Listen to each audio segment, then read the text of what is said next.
Si Mochizuki Toya ay isang ordinaryong tao sa totoong mundo, na nagkamali na mapunta sa maling lugar sa maling oras. Tinamaan siya ng kidlat at namatay, pagkatapos ay nagpakita siya sa harap ng lumikha sa langit.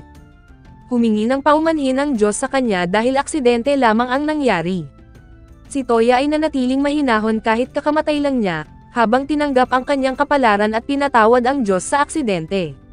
Dahil sa kanyang ipinakitang pag-uugali, napahanga ang Diyos at napagdesisyonan na bumawi sa kanya, sa pamamagitan ng pagbibigay ng bagong pagkakataon na muling pagsilang sa ibang mundo.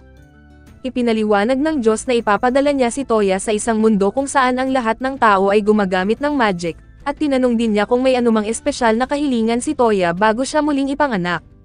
Sa ikinagulat ng Diyos, ang hiling lang ni Toya ay madala niya ang kanyang smartphone sa bagong mundo na kanyang pupuntahan. Pagkatapos nito ay tinupad ng Diyos ang kanyang kahilingan, kasama na rin ang kakayahang gumamit ng lahat ng uri ng magic, pati na rin ang pagpapagana ng kanyang smartphone. Nang matapos ang kanilang kasunduan, ginamit ng Diyos ang kanyang kapangyarihan at ipinadala niya si Toya sa bagong mundo na puno ng mahika. Sa ilang sandali ay bigla na lang nagising si Toya sa isang kagubatan habang litong-lito sa kanyang paligid. Sa kabutihang palad, nakatanggap siya ng tawag mula sa Diyos na ipinaliwanag sa kanya ang tungkol sa mapa sa kanyang smartphone.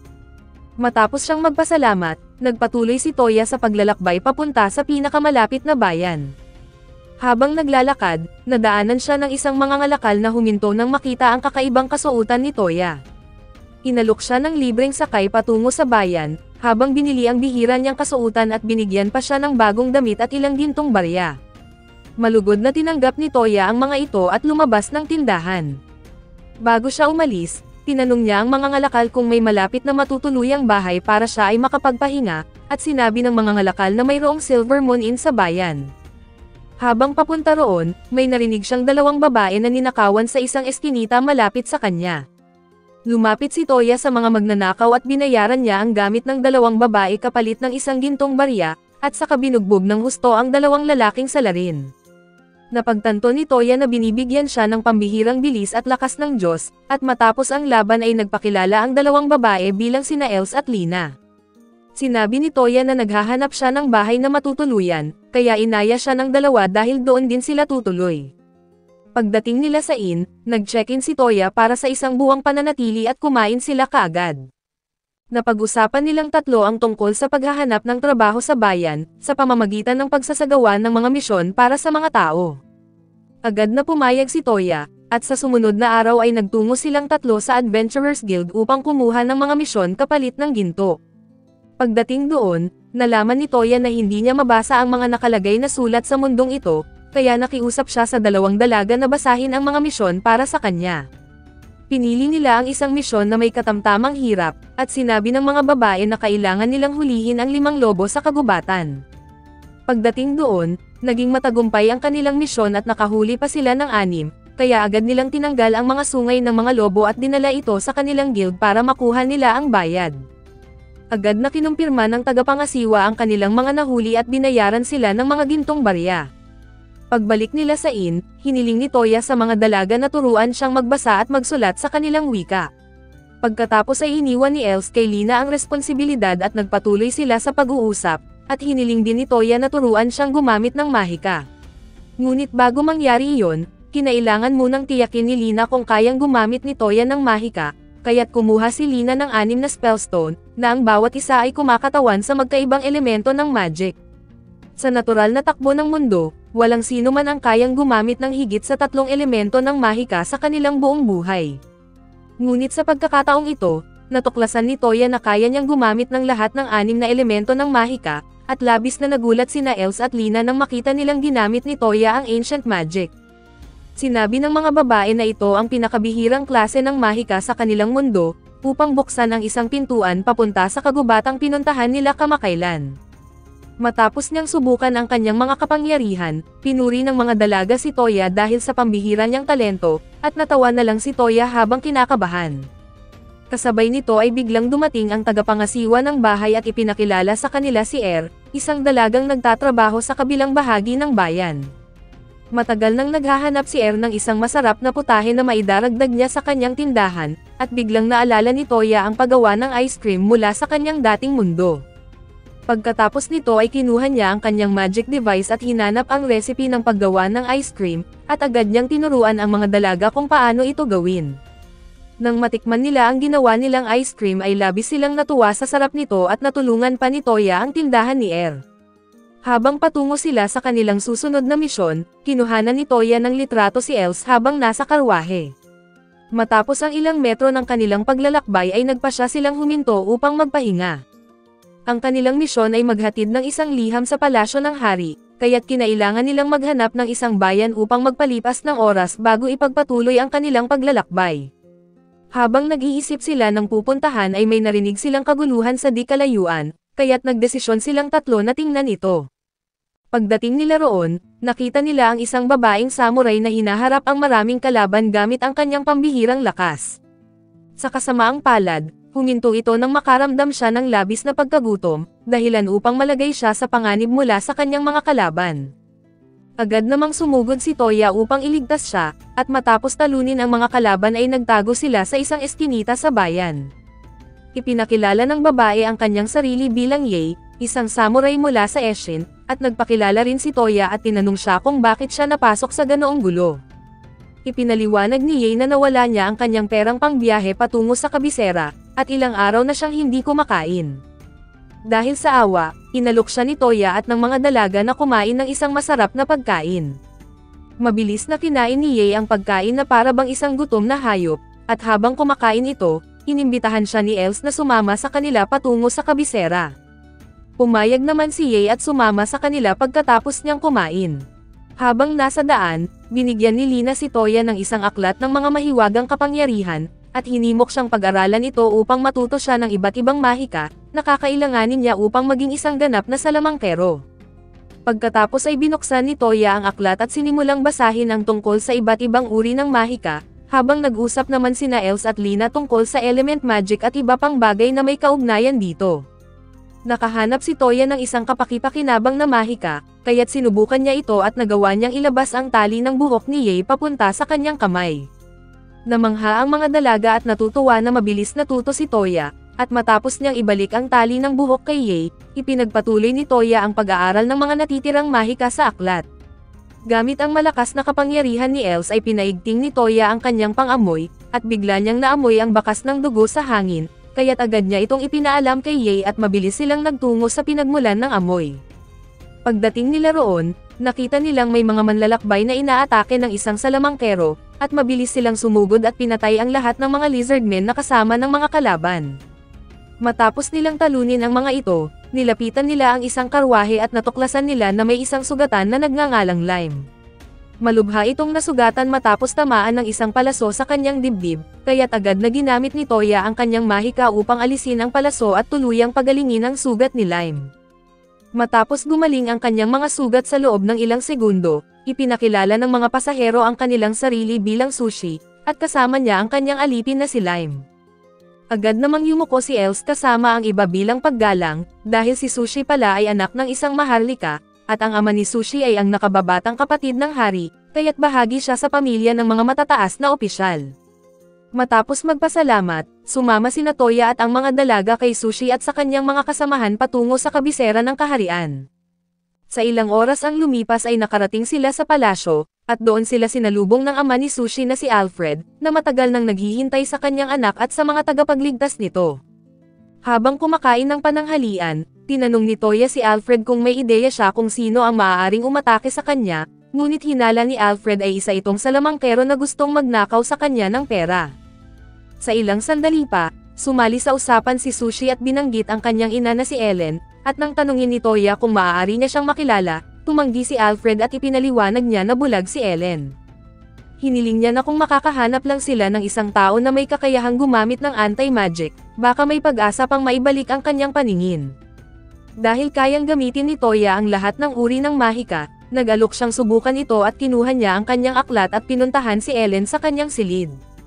Sa harapan ni na Alfred at ng mga dalaga, ginamit ni Toya ang kanyang mahika upang maibalik ang paningin ni Ellen, at sa unang pagkakataon matapos ang mahabang panahon, muli niyang nasilayan ang kanyang pinakamamahal na asawa.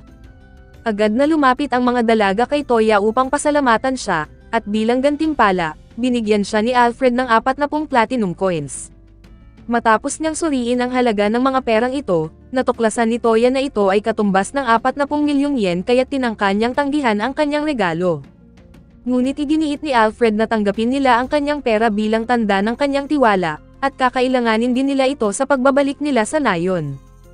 Habang papaalis sila sa bayan, mapagkumbabang nakiusap si Ye na sumama pa rin sa kanilang paglalakbay, at dahil ayaw ni Toya ng gulo ay pumayag si Toya na isama siya.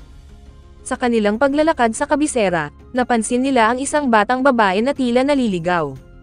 Nagpakilala ang bata bilang si Arma, at sinabing nalayo siya sa kanyang nakatatandang kapatid. Ngunit gamit ang smartphone ni Toya, agad na natunton nila ang kapatid ni Arma at tinulungan silang magkitang muli. Matapos noon, pansamantalang lumayo si Toya sa grupo, at nang bumalik siya ay suot na niya ang isang mahiwagang balabal na may kakaibang kapangyarihan. Habang pabalik siya sa kanyang tinutuluyang bahay, sinilip ni Toya ang oras gamit ang kanyang smartphone.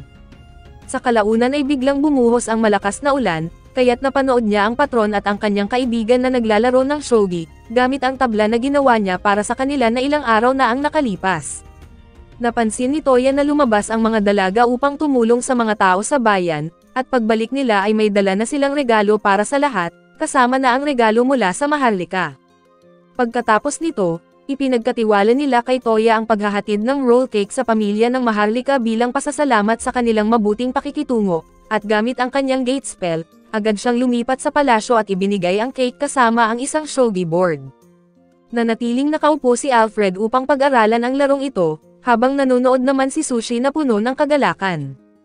Maya-maya, sinubukan siyang pilitin ni Sushi hanggang sa pumayag siyang maglaro, at tinitiis ni Toya ang pagiging pasaway ni Sushi hanggang sa lumalim ang gabi. Sa sumunod na araw, pumunta si Toya at ang mga dalaga sa Adventurers Guild upang tingnan ang mga misyong maaari nilang gawin. Ipinahayag ni Toya na maaari nilang labanan ang isang mega slime, ngunit agad itong tinutulan ng mga dalaga. Sa halip ay pumili sila ng ibang misyon, at agad na nagtungo sa kagubatan at doon sila nakatagpo ng iba't ibang mahiwagang nilalang, kaya't nagkaisa sila upang talunin ang mga halimaw. Matapos ang laban ay nagpahinga muna sila, bago muling magpatuloy sa kanilang paghahanap ng mga kayamanan. Matapos ang ilang oras ay naglabas si Toya ng search spell para hanapin ang isang makasaysayang bagay sa loob ng isang nakakatakot na kuweba. Agad na nilinis ni Els ang daan para sa kanila at sabay silang pumasok sa madilim na kuweba, at gumamit si Lina ng illumination spell para magkaroon sila ng ilaw habang naglalakad. Pagkalakad ng ilang metro ay nakakita sila ng mga sinaunang guhit sa pader ng kuweba, kaya kinuha ni Toya ang kanyang smartphone at kinunan niya ng litrato ang mga ito. Sa kanilang pagsusuri, nadiskubre nila na konektado ito sa isang spellstone, at dahil si Toya lang ang marunong gumamit ng earth magic, nagbigay daan ang mga babae para siya ang magbukas ng pintuan na gawa sa bato. Pagkatapos ay ginamit ni Toya ang kanyang kapangyarihan at nabuksan nila ang isang lihim na pasilyo.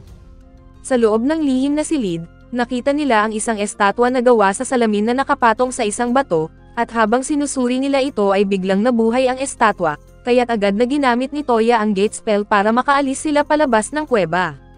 Sa kasamaang palad, sumunod sa kanila ang kakaibang nilalang at umatake, kaya't nagtulungan sina Toya at ang mga babae upang labanan ang halimaw, ngunit hindi ito tinablan. Ngunit nakaisip si Toya ng isang paraan, ginamit niya ang teleportation spell para hilahin ang pulang orb mula sa halimaw at hinagis niya ito kay Els na agad itong binasag, at nang masira ang orb ay nawasak din ang kakaibang nilalang. Matapos ang kanilang misyon, agad na bumalik sila sa palasyo para iulat ang kanilang natuklasan sa hari. Nagpasalamat ang hari at kinuha ang lahat ng kailangang impormasyon tungkol sa kakaibang nilalang.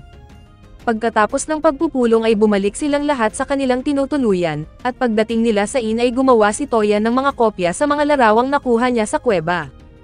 Agad niyang ginamit ang gate spell papunta sa bahay ni Alfred para iabot ang mga kopya, ngunit pagdating niya roon ay nadatnan niya na nagmamadaling umalis si Alfred. Ayon kay Alfred, nalason ang kanyang kapatid na hari, kaya't nagmamadali siyang pumunta sa palasyo. Sumama si Toya sa kanya at habang nasa daan, ikinwento ni Alfred na pinaghihinalaan niya na ang kaharian ng Miss Mid ang may kagagawan ng lason dahil sa kanilang matinding kompetisyon sa politika. Kung mamamatay ang hari, maaaring mapilitan si Prinsesa Lumina sa isang political marriage, ngunit mas pinili ni Toya na manahimik muna at hintayin ang mga ebidensya. Pagdating nila sa palasyo ay agad silang sinalubong ni Bolsa, isang mapanlinlang na alagad ng hari, na nagsabing nahuli na nila ang salarin na isang mensahero mula sa kaharian ng Miss Mid. Pinigilan ni Alfred si Bolsa na patayin ang mensahero hanggat hindi pa gumagaling ang hari, at dinala niya si Toya sa hari at pinayagan itong gamitin ang anti-magic upang gamutin ito. Sa ilang sandali ay naging matagumpay ang operasyon ni Toya at agad na nakabawi ang hari, kaya't lubos ang pasasalamat ng pamilya nito pati na rin ang maganda nilang court mage na si Charlotte. Ngayong maayos na ang kalagayan ng hari, ipinatawag nila si Alga Strand, ang ambasador ng Miss Mid para magpaliwanag. Ngunit laking gulat ni Toya nang makilala niya si Alga bilang nakatatandang kapatid ni Arma, kaya't hindi matanggap ni Toya na magagawa nito ang akusasyon. Pagkatapos ay humiling si Toya na imbestigahan niya ang pinangyarihan ng krimen, at pagdating sa lugar ay ginamit niya ang search magic upang hanapin ang bakas ng lason. Inutusan sila ni Toya na ipatawag ang mga nasasakupan ng hari, pati na rin si Bolsa sa pinangyarihan ng krimen. Pagdating nila, sinabi ni Toya na ang salarin ay nasa kanilang hanay, at nagsimulang pagpawisan ng matindi si Bolsa. Kinuha ni Toya ang bote ng alak, at ipinakita sa lahat na ang baso ng hari at hindi ang alak mismo ang may lason. Nang mapagtanto ni Bolsa na nabuking siya ay nagtangka itong tumakas, ngunit pinigilan siya ni Toya gamit ang mahika at tuluyang ibinunyag ang katotohanan. Humanga si Prinsesa Lumina sa talas ng isip ni Toya at hindi niya mapigilang magkagusto sa kanya, at matapos ang insidente ay inimbitahan si Toya ng hari at ng kanyang pamilya para magtsaa. Sa gitna ng pag-uusap, biglang inanunsyo ni Prinsesa Lumina na si Toya ang kanyang magiging kasintahan. Nagulat si Toya at nabulunan sa iniinom niyang tsaa, ngunit agad namang pumayag ang hari at ang reyna sa kasunduan. Pilit na tinangka ni Toya na tumanggi, sinasabing masyado pa siyang bata, pero sinigurado ng hari at reyna na maaari naman silang maghintay hanggang sa dumating siya sa tamang edad, at wala nang nagawa si Toya kundi tanggapin ang kanilang kasunduan. Pagkatapos ng pagpupulong, nakatanggap si Toya ng isang misteryosong tawag, kung saan saglit lamang siyang nagsalita bago niya ibaba ang telepono. Sa susunod na eksena, ibinalita ni Toya sa kanyang mga kasamahan ang tungkol sa kanyang engagement. Sumama si Lumina sa kanilang grupo at inimbitahan niya ang mga babae na samahan siya sa mga hunting mission, at wala silang nagawa kundi samahan ang prinsesa. Sa kanilang susunod na misyon ay sumama si Lumina na nagpakawala ng mga lobo upang maghanap ng mga halimaw sa kagubatan, at sa ilang sandali ay lumitaw ang mga yeti habang hinahabol nila ang mga lobo. Inabangan sila ni Toya at ng kanyang grupo, at gamit ang kanilang mahika ay napabagsak nila ang mga yeti. Matapos ang tagumpay, pinuri ni Toya ang mga babae bilang pinakamalakas at pinakamagandang nakilala niya. Sa kalaunan ay nagpasya si Toya na gumawa ng kasunduan sa isang makalangit na hayop, na tinawag niya ang isang nilalang nakahawig ng isang snow tiger at ipinakita ang kanyang malakas na mahika, dahilan upang bumagsak ito. Pagkatapos ay pinangalanan niya ito upang tapusin ang kanilang kasunduan, at humiling si Kohako na palaging manatili sa tabi ni Toya. Dahil sa laki ng kanyang tunay na anyo, nag-transform siya bilang isang maliit at puting pusa, at naaliw ang mga babae sa cute na itsura ng pusa at naglaro kasama ito. Sa kanilang susunod na misyon, kinakailangan nilang imbestigahan ang mga slime monsters, na ayon sa alamat, kaya nitong tunawin ang mga damit ng mga babae at ibunyag ang kanilang mga pakwan sa mga manyak.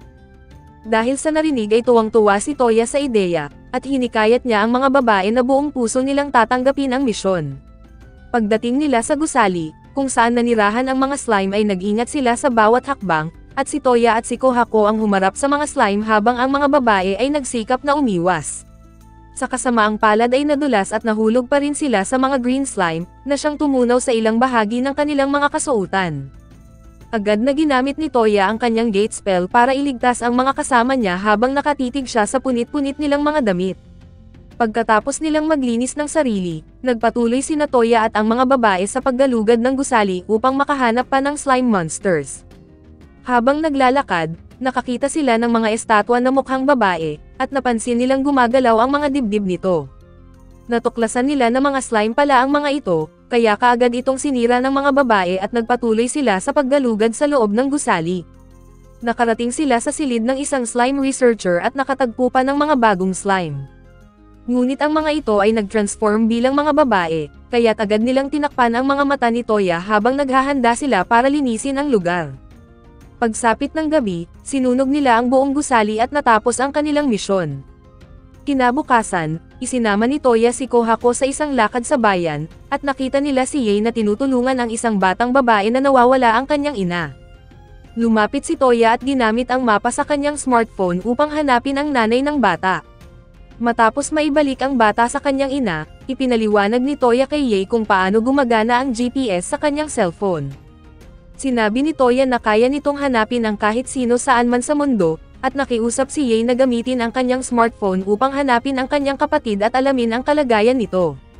Pagkatapos ay dinala siya ni Toya sa isang restaurant at ginamit ang GPS upang hanapin ang kapatid ni Yae. Sinabi niya kay Yae kung ano ang ginagawa nito sa oras na iyon, kaya't natuwa siya nang malaman na buhay pa ang kanyang kapatid. Pagkatapos kumain, bumalik si Toya sa kanyang silid-sain, at gumamit siya ng magic spell sa kanyang cellphone upang bigyan ng kapangyarihan ang kamera nito na makakita sa likod ng pader. Tinutok niya ito at nakita si Els na nagbibihis ng panty, ngunit sa mga oras na iyon ay dumating si Lina upang humingi ng tulong. Sinabi niya na nahihirapan siyang basahin ang bagong magic spell mula sa lumang scroll na nakasulat sa sinaunang wika. Dahil doon ay tinulungan siya ni Toya, sa pamamagitan ng paggawa ng isang espesyal na salamin na kayang basahin ang ancient spells. Isinuot ito ni Lina at natuklasan niya na ang spell ay nagbibigay lakas sa kanyang water magic. Tinungo niya ang kagubatan upang subukan ito, ngunit ilang beses siyang nabigo at naubusan ng mana. Tinulungan siya ni Toya na maibalik ang kanyang mana at binigyan siya ng kumpiyansa para ipagpatuloy ang kanyang pagsasanay. Pinag-isipang mabuti ni Lina ang mga mali niya at sa wakas ay nagtagumpay siya sa paggamit ng water technique. Ginamit niya ito sa kanilang susunod na misyon, at madali niyang natalo ang halimaw. Pagkatapos ng misyon, pumunta si Els sa tindahan para bilhin muli ang kanyang gauntlets na nasira. Sa pagbabalik nila ay binilhan siya ni Toya ng pambabaing damit at pinilit siyang isuot ito, bagamat hindi niya trip ang ganoong estilo, sinuot niya ito at nagmukha siyang maganda. Pagdating nila sa bahay, nakatanggap sila ng liham mula sa palasyo na inimbitahan si Toya na pumunta roon, upang hirangin siya na maging isang knight bilang pasasalamat sa pagligtas niya sa hari. Nagtanong si Toya kung maaari ba niyang tanggihan ang alok, at ipinaliwanag ni Prinsesa Lumina na maaari naman, ngunit kailangan niyang magbigay ng malinaw na dahilan sa harap ng maraming tao.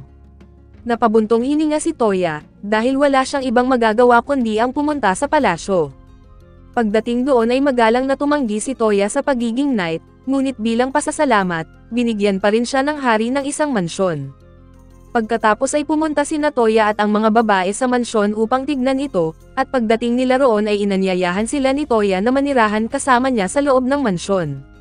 Tuwang-tuwa ang mga babae ngunit nag-aalala sila na baka makasagabal sila sa magiging asawa ni Toya.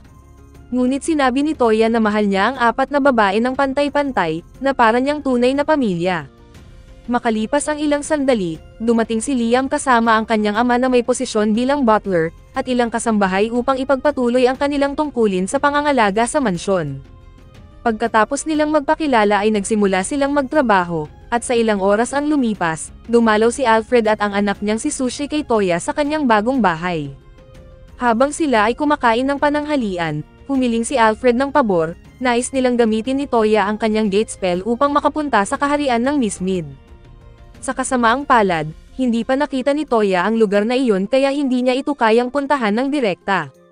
Dahil doon, hiniling ni Alfred na bisitahin muna ni Toya ang lugar. Sa sumunod na eksena ay naglakbay si Toya kasama ang kanyang mga kaibigan, at ilan sa pinakamagagaling na mandirigman ng Miss Mid patungo sa Royal Capital.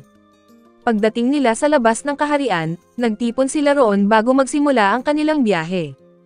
Upang malabanan ang pagkabagot ay naglaro sina Toya at ang mga babae ng board games. Habang nagkukwento, nakaramdam si Alga ng presensya ng mga tulisan na nagtatangkang sumalakay.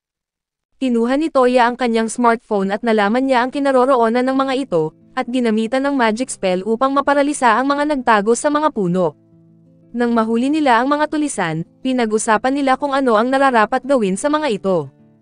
Habang nag-uusap, napansin ni Toya at ng mga babae ang kakaibang tensyon sa pagitan ni Night Lion at Alga, na tila may gusto si Lion kay Alga ngunit natatakot itong umamin. Nagplano si Toya na tulungan si Lion bago sila makarating sa kabisera. Kinabukasan ay huminto sila sa isang maliit na bayan, at nakita ni Toya at ng iba si Lion na namimili ng regalo. Nilapitan nila ito at tinanong kung para kanino ang souvenir, at nagkunwari si Lion at sinabing para ito sa kanyang ina. Hindi nagpatalo si Toya sa usapan, habang si Arma ay pabirong binanggit kung anong gusto ng kanyang kapatid.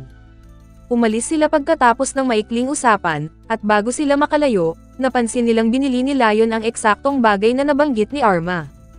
Pagbalik ni Toya sa kanilang karwahe, naramdaman niya na may kakaiba at parang may sumusunod sa kanila. Sinubukan niyang gamitin ang kanyang mahika upang tukuyin ito, ngunit nakatagong mabuti ang taong iyon pati na ang kanyang presensya.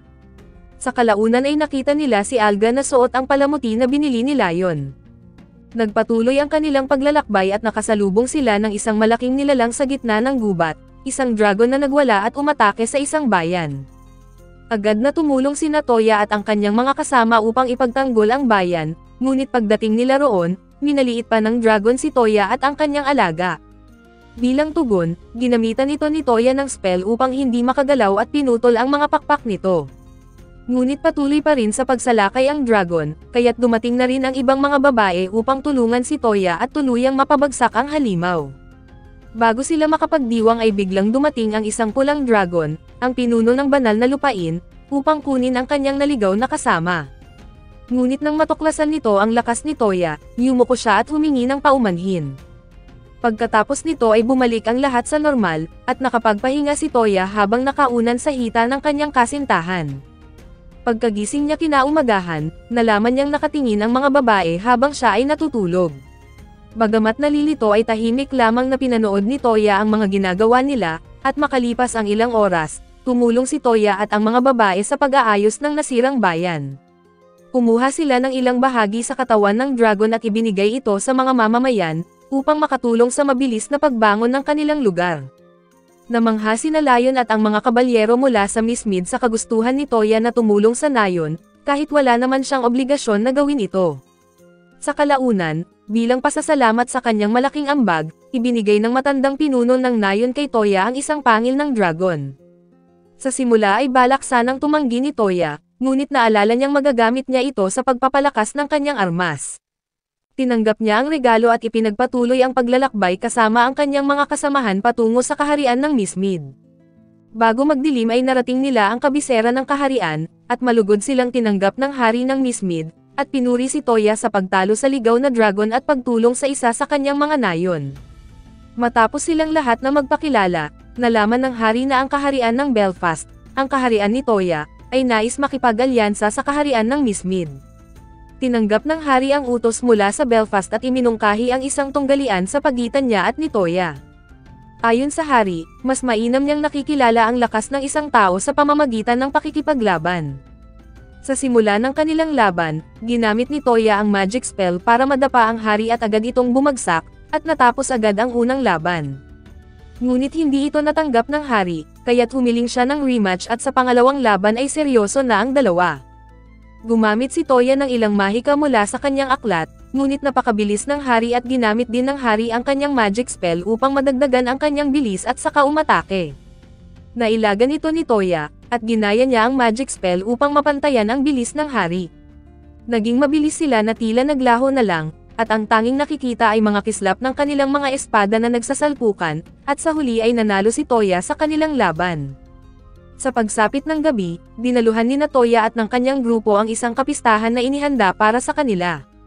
Agad na ginamit ni Toya ang kanyang smartphone, upang kuhanan ng litrato ang mga babaeng nakasuot ng magagarang kasuotan, at natuwa ang hari sa kakaibang kagamitan ni Toya at nagpakuha rin siya ng litrato. Pagkatapos ay napagod si Toya at lumabas ng bulwagan para magpahinga. Sa may pasilyo, nakakita siya ng naglalakad na teddy bear at sinundan ito sa isang madilim na silid. Doon niya nakita ang isang 600 taong gulang na matandang engkantadya na si Lin, na nakaupo sa isang upuan. Matapos siyang magpakilala, ipinakita ni Lin kay Toya ang kanyang mahika na ginamit niya para mapasunod ang teddy bear. Ang kanyang kapangyarihan ay kayang magbigay ng mga utos sa mga bagay na walang buhay, at mapasunod ang mga ito hanggang matapos ang gawain. Agad na naintindihan ni Toya ang magic spell at napabilib niya si Lin kaya inalok siyang maging alagad nito, ngunit tumakbo si Toya palayo. Habang nasa kanyang kama, naisip ni Toya na gamitin ang program spell sa paggawa ng bagong armas. Kinabukasan, dinala niya ang pangil ng dragon mula sa Eld Village at nagtungo siya sa gubat kasama sina Els at Lumina. Pagdating doon, Gumamit siya ng magic spell para lumikha ng baril at mga bala mula sa pangil, at ginamitan ito ng program spell upang kusang mag-reload ang baril. Sa unang tingin ay napansin ni Toya na hindi balanse ang baril, kaya't inayos ito ni Toya at pinahusay ang lakas nito. Humiling din sina Els at Lumina ng baril, kaya ipinakita ni Toya ang isang online shop at pinapili sila ng gusto nila. Pagkatapos ay binago pa ni Toya ang kanyang baril upang kaya nitong maging espada kung kinakailangan.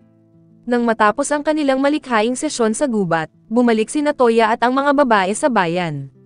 Nakakita sila ng isang restaurant at naghanda upang tikman ang Crispy King, ang tradisyonal na pagkain ng Miss Mid. Habang papasok sila ay napansin ni Toya ang dalawang tao na tila nagmamanman sa kanila, kaya't nakipag-ugnayan siya sa kanyang alagang hayop at agad na hinabol ang mga espiya. Nang makita siya ay mabilis na tumakbo ang dalawa, ngunit pinalakas ni Toya ang kanyang bilis at naabutan sila. Matapos niyang hulihin ang dalawa ay hindi sinasadyang nahawakan niya ang dibdib ng isa, at doon niya napagtanto na mga babae pala ang sumusunod sa kanila. Ipinaliwanag ng mga babae na inutusan sila ng kanilang hari na sundan si Toya palagi, at naiintindihan naman ito ni Toya kaya pinakawalan niya ang dalawa.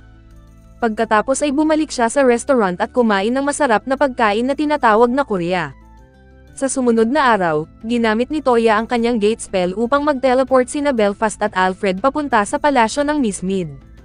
Sa huling eksena, nangako si Lynn na bibisita siya sa Belfast upang makita ang kanyang apprentice na si Charlotte. Ngayong tapos na ang mga gawain sa kaharian ng Miss Mid, ibinalik ni Toya ang kanyang sarili at ang mga kasama niyang babae sa kanyang mansyon sa Belfast. Masaya silang sinalubong ni Lime at ng iba pang taga-silbi, at binigyan ni Lumina ang kanyang mga kasambahay ng magagandang alaala mula sa kaharian ng Miss Mid. Matapos ang lahat, nakahiga si Toya sa kanyang kama at nakatulog kasama ang kanyang alaga. Nagising siya kinagabihan at nagpa siya na maligo, at habang papunta siya sa dressing room, naabutan niyang nakasuot ng panloob lang ang mga babae. Dahil doon ay napagalitan siya at tiniyak ng mga babae na hindi na niya mauulit ang ganoong pagkakamali. Pagkatapos ng sermon, lumabas si Toya upang ipagpatuloy ang pagsasanay ng kanyang mga spell, at dumating si Alfred upang bumisita at tinanong siya kung ano ang kanyang ginagawa. Sinabi ni Toya na sinusubukan niyang gumawa ng bisikleta, at dahil hindi pa nakakakita ng bisikleta si Alfred, natuwa ito at nagpasalamat sa tulong ni Toya sa nangyari sa kaharian ng Miss Mid. Sa ilang sandali ay naghihintay siya habang tinatapos ni Toya ang kanyang ginagawa, at sa loob ng 30 minuto, natapos na ni Toya ang kanyang unang bisikleta. Sinubukan itong sakyan ni Alfred, pero ilang beses siyang nahulog at narinig ng mga babae ang ingay sa labas at lumabas sila upang makita, at laking gulat nila nang makita na ang duke ng kaharian ay nakasakay sa isang bisikleta, kaya't sumali sila at nagsimulang matutong magbisikleta. Makalipas lang ang ilang oras ay naging paligsahan na ang pagbibisikleta, kaya't naging seryoso si Els at sinigurado niya na mas mabilis siyang magpatakbo kaysa sa kanyang kapatid. Sa kalaunan ay hinabol nila ang duke at nakipagkarera, habang tahimik lang na nanunood si Toya hanggang sa may hindi magandang nangyari. Matapos ang masayang karera, hiniling ni Alfred kay Toya na gumawa pa ng isang bisikleta, at agad na pumunta si Toya sa bayan upang bumili ng mga materyales. Sa kanyang paglalakad, nakakita siya ng isang babae na ninanakawan sa isang eskinita, kaya agad siyang tumulong at pinabagsak niya ang mga magnanakaw gamit ang kanyang baril. Nagpapasalamat ang babae at humiling ng pagkain, ngunit lumalabas na kinupitan niya ang mga magnanakaw at muntik na siyang mapahamak. Pinakain ni Toya si Renny sa isang malapit na parke, at nalaman niya na ulila ito at natutulog lang sa lansangan, kaya inalok siya ni Toya na magtrabaho sa kanyang mansyon kapalit ng sahod, at agad itong tinanggap ni Renny at sumama sa kanya pabalik ng mansyon.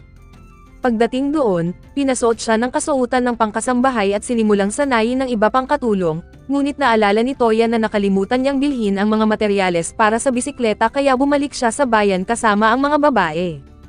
Habang namimili ay nakasalubong nila si Arma at sumama sa pamimili, ngunit nakita rin nila sina Lion at Alga na magkasamang naglalakad kaya sinundan nila ito at palihim na pinanood. Habang nakasilip sila mula sa isang eskinita, napansin nila kung gaano kinakabahan si Lion habang hawak ang kamay ni Alga. Tinanong siya ng mga babae kung bakit daw nahihiya ang mga lalaki sa kanila, ngunit ngumiti lang si Toya at piniling manahimik. Sinundan nila sina Lion at Alga papunta sa isang restaurant, at doon ginamit ni Toya ang kanyang mahiwagang kamera upang patuloy na panoorin ang dalawa. Mukhang natutuwa si Alga dahil namumula ang kanyang mukha sa kilig, at pagkatapos ng kanilang date ay lumabas si Alga mula sa restaurant. Agad namang sumugod si Arma upang salubungin ang kanyang kapatid, ngunit sa halip ay nabangga niya ang hari ng Miss Mid. Sumama ang hari sa mga kabataan at palihim na pinagmamasdan sina Lion at Alga, ngunit kapansin-pansin ang pag-aatubili ni Lion na hawakan si Alga na siyang ikinagalit ng hari.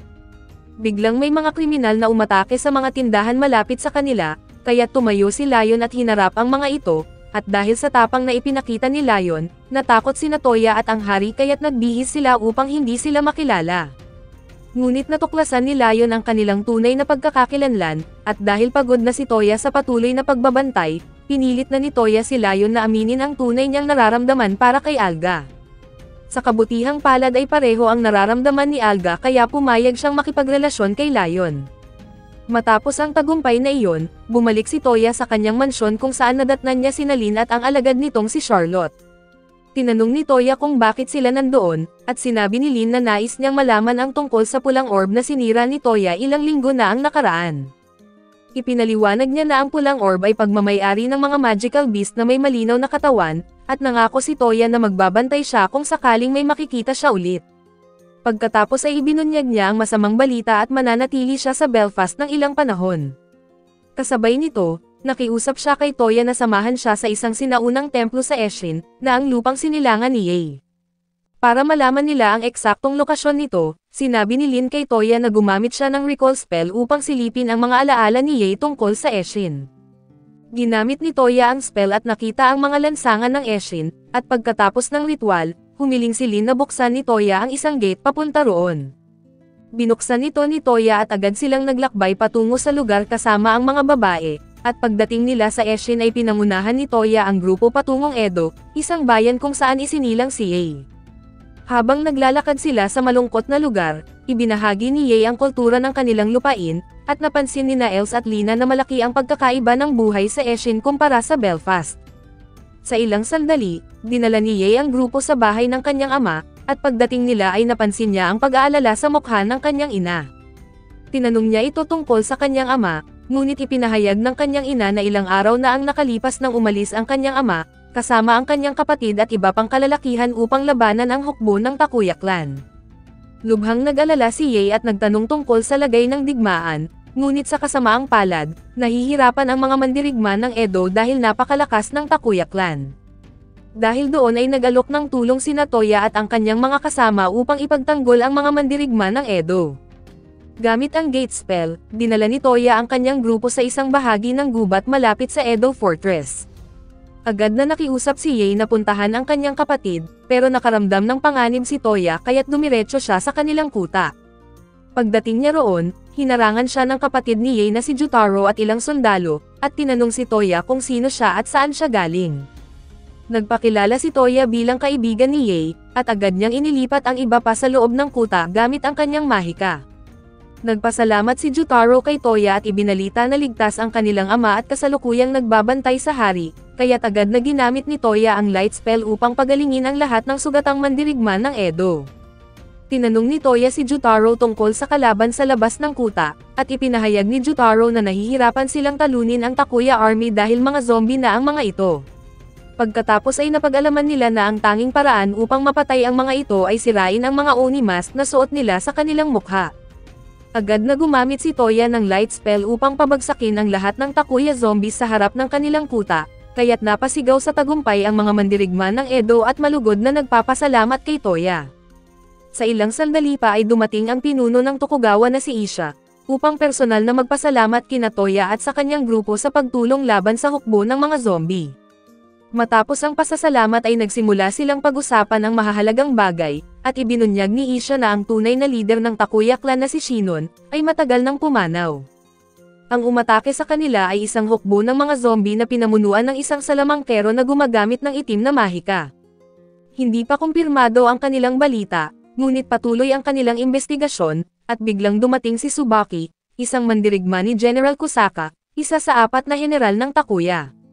May dala siyang lihim na sulat mula sa kanyang pinuno, na humihingi ng tulong upang iligtas ang 3 pang general na bihag sa loob ng teritoryo ng Takuya. Dahil doon, nagpasya si Toya na pumasok ng palihim bago umatake, at humiling siya sa isang diwata na si Lin, na gawing invisible ang kanilang grupo upang makalusot ng hindi napapansin. Pagkatapos ay pumili si Toya ng mga sasama sa kanya at ginamit ang kanyang kakayahan na basahin ang isipan ni Tsubaki, para malaman ang eksaktong lokasyon ng kanilang pupuntahan. Sa pagsapit ng dilim, nagtungo si Toya sa labas ng teritoryo ng Takuya, at nang naging invisible siya, sinubukan niyang pumasok ngunit napigilan siya ng isang barrier. Sa kabila nito, nagpapatuloy sila sa kanilang plano at matagumpay na nakapasok sa dungeon kung saan nakakulong ang tatlong general. Matapos silang palayain, sinira ni Toya ang mga spell na nagpapalakas sa barrier ng Takuya. Pinuksa rin niya ang mga kawal na may suot na Oni mask at dinala ang grupo sa lokasyon ng salamangkero, na noon ay nag-aabang na sa kanila.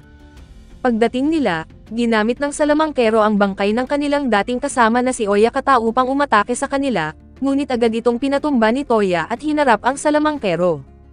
Pagkatapos ay ipinakita nito ang pulang orb sa kanyang mata at ipinagmalaki ang kapangyarihang taglay nito. Ginamit ni Toya ang apport spell upang kunin at sirain ang orb, at nang masira ang orb ay bumagsak at naging alikabok ang katawan ng salamangkero. Kinabukasan, sinabi ni Isha kay Toya na ang sinaunang templo ay matatagpuan sa ilalim ng dagat, at binanggit din niyang minsan na siyang nakarating sa isang isla malapit doon. Ginamit ni Toya ang recall upang alalahanin ang lokasyon mula sa isipan ni Isha, at saka ginamit ang gate spell upang ilipat ang kanyang sarili at ang mga babae sa pinakamalapit na dalampasigan. Pagdating nila sa beach, agad silang nag-enjoy sa malamig na tubig, ngunit dahil wala silang mga swimsuit ay hiniling ng mga babae kay Toya na bumalik sila sa Belfast para bumili. Agad na pumayag si Toya para makakita ng sariwang karne, at nang makabili na ay bumalik sila kasama ang hari, at ilang mga alagad para magpahinga. Mabilis na nagtayo si Toya ng mga tent upang makapagbihis ang mga babae. Nang nakasuot na ng swimsuit ang lahat, bumalik sila sa tabing dagat habang nakangiti nilang ipinakita kay Toya ang kanilang malulusog na mga pakwan para humingi ng opinyon. Matapos makita ni Toya ang naglalakihang mga perlas ay nagsimula na silang magsaya sa dagat, at di naglaon, sumali na rin sina Sushi at Arma para maglaro ng beach ball. Habang abala si Toya sa panunood sa mga palaka ng mga dalaga, hindi niya napansin na nasa likod na pala niya si Cecilia. Nang lumingon siya ay napatingin siya sa mga dibdib nito, bago niya pinayagan si Cecilia na sumama sa iba sa dagat. Bigla niyang narinig ang mga sigawan ng mga lalaki sa di kalayuan, kaya't sinundan niya ang ingay at napag-alaman niyang ang hari at ang kapatid nito ay may sarili ring karera. Pagkatapos doon ay bumalik si Toya upang magpahinga, ngunit nilapitan siya ni Lumina at niyaya siya nito na sumama sa dagat. Tumanggi si Toya at mas piniling maghanap ng sinaunang templo, at naintindihan naman ito ni Lumina at umalis na lang. Maya-maya ay dumating si Lin at muli siyang tinukso, at pagkatapos ng panunukso ay sinabi nito na kailangan nilang ipagpatuloy ang pagsisiyasat sa mga templo. Ngunit hindi marunong lumangoy si Lin, kaya't si Toya na lang ang lumusong sa dagat, subalit hindi siya isda na kayang huminga sa ilalim ng dagat at muntik na siyang malunod.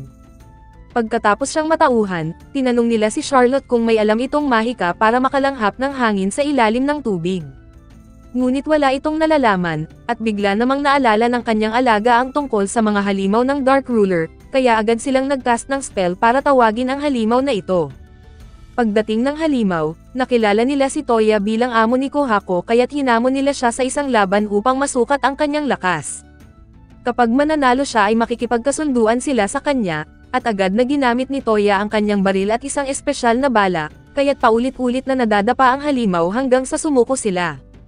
Habang nagaganap ito ay naglalaro ng volleyball ang mga babae sa di kalayuan, at sa gitna ng laro ay natanggal ang bra ni Lina, kaya't agad niya itong isinuot bago pa ito mapansin ni Toya.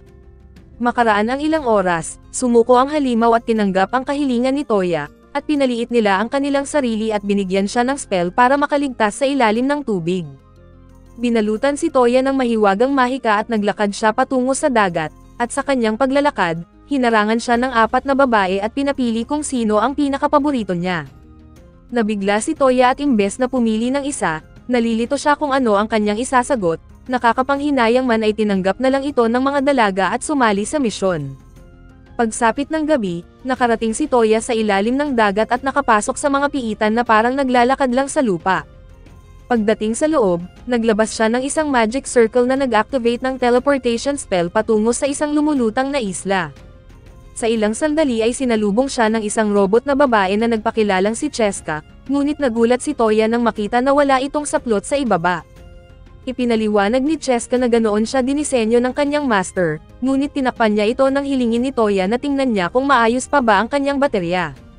Tinanong ni Toya kung anong klaseng lugar ang kinaroroonan niya, at ipinaliwanag ni Cheska na ang lugar ay tinatawag na Garden of Eden, isang sinaunang pasilidad na itinayo ng isang propesor libu-libong taon na ang nakararaan. Siya ay isang robot na inatasang magbantay habang wala ang kanyang master, at pagkatapos ng paliwanag, naging malandi si Cheska at paulit-ulit na hinihikayat si Toya na hawakan siya sa kanyang kinakalawang na makina. Gaya ng inaasahan ay tumanggi si Toya na hawakan ang kakaibang nilalang, kaya't ipinakilala na lang niya ang kanyang sarili bilang Toya. Ikinwento naman ni Cheska na ang isla ay nilikha 5,000 taon na ang nakalilipas ng kanyang propesor na si Regina, isang makapangyarihang salamangkero na may kakayahang gumamit ng lahat ng elemento ng mahika. Itinalaga ng kanyang master si Cheska upang alagaan ang hardin hanggang sa dumating ang isang bisita na siyang magmamay-ari nito. Dahil si Toya lamang ang unang bisita sa loob ng 5,000 taon, si Toya na ngayon ang nararapat na tagapagmana ng isla. Ayon sa kanya, kung sa simula pa lang ay ipinakita na ni Toya ang kanyang pagnanasa sa kanyang makina, agad niya itong itataboy. Ngunit dahil pinigilan ni Toya ang init sa kanyang katawan, naging karapat-dapat siya bilang bagong may-ari ng hardin. Sa kabilang banda, sina Cecilia at ang iba pang babae ay naglalaro sa tabing dagat, naghahanap ng mga alimasag at maliliit na nilalang sa buhangin. Sa nakalipas na ilang segundo, nababahala sila at nag-alala kung ayos lang si Toya. Ngunit sakto namang dumating si Toya gamit ang kanyang gate spell at dinala silang lahat sa lumulutang na isla. Pagdating doon, agad na ipinahayag ni Cheska sa mga babae na ang bagong may-ari ng isla ay ang kanyang mahal na amo at asawa na si Toya. Nagulat ang 4 na babae, at sabay-sabay na humingi ng paliwanag mula kay Toya, ngunit lalo pang lumala ang sitwasyon nang sabihin ni Cheska na ipinakita niya ang kanyang alimango kay Toya. Pumagitna si Lin upang ipakita ang kanyang hiyas kay Toya, sinabing baka hindi pa niya alam ang tunay na nararamdaman ng mga babae para sa kanya kaya hindi ito komplikado. Sa kalaunan, ginalugad ng mga babae ang hardin, ngunit pinatigil sila ni Lumina at ipinaalala ang isang usapan noong nasa mansyon pa sila. Alam ni Lumina na mahal ng 3 babae si Toya, at iminungkahi niya na sabay silang magtapat ng damdamin kay Toya at sabay-sabay din nila itong pakasalan. Namula sa hiya ang mga babae ngunit sumang-ayon sila dahil sa tingin nila ay ngayong araw na raw ang tamang panahon upang magtapat silang 4. Habang naglalakad pa rin ang 3, iniisip na nila ang kasal nilang 4 kay Toya, at sa kabilang banda ay masayang magkasama sa hardin sina Toya at Lin. Kasabay nito, ikinwento ni Cheska kina Toya at Lin ang tungkol sa iba pang lumulutang na isla na nilikha ng kanyang master, at natuwa si Lin at nais niyang tuklasin ang lihim ng propesor sa lumulutang na aklatan. Hindi nagtagal, dumating ang iba pang mga babae at nakinig sa kwento ni Cheska, habang nagtanong si Lin kung maari bang makipag-ugnayan si Cheska sa iba pa niyang mga kapatid. Sa kasamaang palad, naputol na raw ang koneksyon niya sa iba pang isla, at ang tanging paraan para matagpuan ang iba pang hardin ay ang hanapin ang mga teleportation circle. Nagdesisyon si Cheska na iwan ang hardin at samahan si Toya, ngunit nag-aalala si Toya na mawawala si Cheska sa isla, pero siniguro ni Cheska na magiging maayos ang lahat kapag natapos na ni Toya ang proseso. Nang tanungin ni Toya kung paano ito gagawin, agad siyang hinalikan ni Cheska sa harap ng lahat, at matapos ang halik na iyon ay kinuha niya ang laway ni Toya bilang sample ng kanyang genetic information. Dahil sa nakita, naglakas loob si Lina na magtapat ng damdamin at hinalikan din niya si Toya, at ang natitirang magtatapat ay sina Els at Ye upang maging malaya sila sa kanilang nararamdaman. Matapos tuklasin ang buong hardin, sabay-sabay nang bumalik ang lahat pauwi sa mansyon. Si Cheska ay sumama sa mga kasambahay, nagbihis tulad nila, at sinimulan ang pagsasanay bilang isang maid kasama si Lime. Si Toya ay nagpunta sa kanyang silid upang pag-isipan ang nangyari sa pagitan nila ni Lina, ngunit bago siya makatulog, dumalaw si Lumina upang makipag-usap. Sa hindi inaasahan ay bigla siyang nagalit, ipinahayag na nagseselos siya dahil hinalikan nito si Cheska at Lina nang walang pag-alinlangan, samantalang siya ay hindi pa nakatikim sa kamandag ni Toya. Laking gulat ni Toya na hindi siya apektado sa pag-amin ni Lina, at ibinunyag ni Lumina na siya mismo ang nagudyok sa kanila na ipagtapat ang kanilang nararamdaman. Ang tanging ikinagalit niya ay ang hindi pa siya nahahalikan ni Toya, kaya't para makabawi, hinila ni Toya si Lumina at hinalikan siya ng marahan sa labi. Matapos makipaglandian, tinanong ni Lumina kung ano ang tingin ni Toya kay Lina. Sinabi ni Toya na maaaring hindi pa ito ang tunay na pag-ibig, pero gusto niya ang gigil ng dalaga at nasasarapan siya kay Lina. Bigla na lamang lumitaw si Lina sa silid, pala'y naging invisible siya at nanunood sa kanila sa buong oras. Nilapitan siya ni Toya at diretsahang inamin ang nararamdaman niya, kaya nagpasalamat si Lina sa katapatan ni Toya at niyakap siya. Lumapit din si Lumina at niyakap ang magiging asawa nila, at bago sila umalis ay hiniling ng dalawa na painitin ang malamig nilang gabi kasama si Toya, ngunit hinalikan lang ni Toya ang kanilang mga ulo bago sila matulog. Kinabukasan, ginising siya ni Els at dinala sa bakuran kung saan hinarap niya sina Els at Ye, at tinanong ni Toya kung ano ang pakay nila. Inanyayahan siya ng dalawa na makipaglaban, at kung sila ang mananalo ay kailangang sundin ni Toya ang kahilingan ng dalawa, ngunit kung si Toya ang mananalo ay hindi na nila muling babanggitin ang nararamdaman nila. Sa simula ay mukhang mananalo si Toya kahit bawal siyang gumamit ng mahika sa laban, pero napaligiran siya ng dalawa at nawalan siya ng malay. Pagkagising niya, inamin nina Els at Ye ang kanilang damdamin sa kanya, at dumating din sina Lumina at Lina na hinihiling na magdesisyon si Toya, ngunit humingi siya ng oras upang makapag-isip kaya't bumalik siya sa lumulutang na hardin. Doon siya kinausap ni Cheska at sinabi na may mensahe ang propesor para sa kanya. Kinuha ni Cheska ang isang USB cord mula sa kanyang braso, at isinaksak ito ni Toya sa kanyang telepono at lumabas ang imahe ng propesor. Ipinaliwanag ng propesor ang kakayahan niyang makita ang libo-libong taon sa hinaharap, at sa isa sa mga pangitain niya, nakita niya ang mga dragon na gustong lipulin ang sangkatauhan, pero bigla na lang silang nawala. Sa kabila nito ay tinanong ni Toya kung may alam siya tungkol sa magiging kinabukasan niya kasama ang 4 na babae, ngunit tumanggi ang propesor na sabihin, at hinayaan na lang si Toya na mag-isip kung ano ang maaaring mangyari. Matapos ang lahat ng iyon, nag-teleport si Toya papunta sa langit upang kausapin ang tagapaglikha, at masayang sinalubong ng Diyos si Toya, at humingi si Toya ng payo tungkol sa problema niya sa mga babae. Pagkatapos ay ipinatawag ng tagapaglikha ang Reyna ng Pag-ibig upang magbigay ng payo. Ayon sa Reyna, dapat siyang maging makasarili at maglaan ng oras para maging ganap na lalaki na karapat-dapat mahalin ng lahat. Pagbalik ni Toya sa mansyon, sinabi niya sa mga babae na maghintay sila habang pinapatatag niya ang kanyang sarili bilang isang tunay na lalaki bago magpakasal. Bilang pagtatapos ng usapan ay hiniling ni Toya na halikan ang lahat ng babae, at si Els ang nauna, pero bago pa siya matapos ay sinuntok nito ang kanyang tiyan. Sa labas ng palasyo, nagtatawanan sina Lin at ilang kasambahay habang tinitingnan nila ang mga nangyayari sa loob ng silid. Kinabukasan, isinama ni Toya ang kanyang mga asawa sa panibagong misyon, at sa pagkakataong ito ay kailangan nilang talunin ang mga golem at kunin ang mga mahiwagang bato para ibalik sa kaharian. Tinangka ni Ye na hiwain ang mga golem gamit ang kanyang espada, ngunit nabasag lang ang kanyang sandata. Ngayon ay napagtanto ni Toya kung gaano katibay ang katawan nito, kaya't agad niya silang dinala sa kalangitan at hinayaang mahulog ng malakas sa lupa.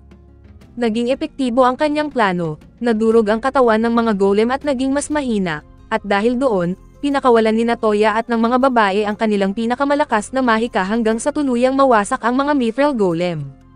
Matapos makuha ang mga bato, bumalik si Toya kasama ang kanyang mga asawa pabalik sa bahay.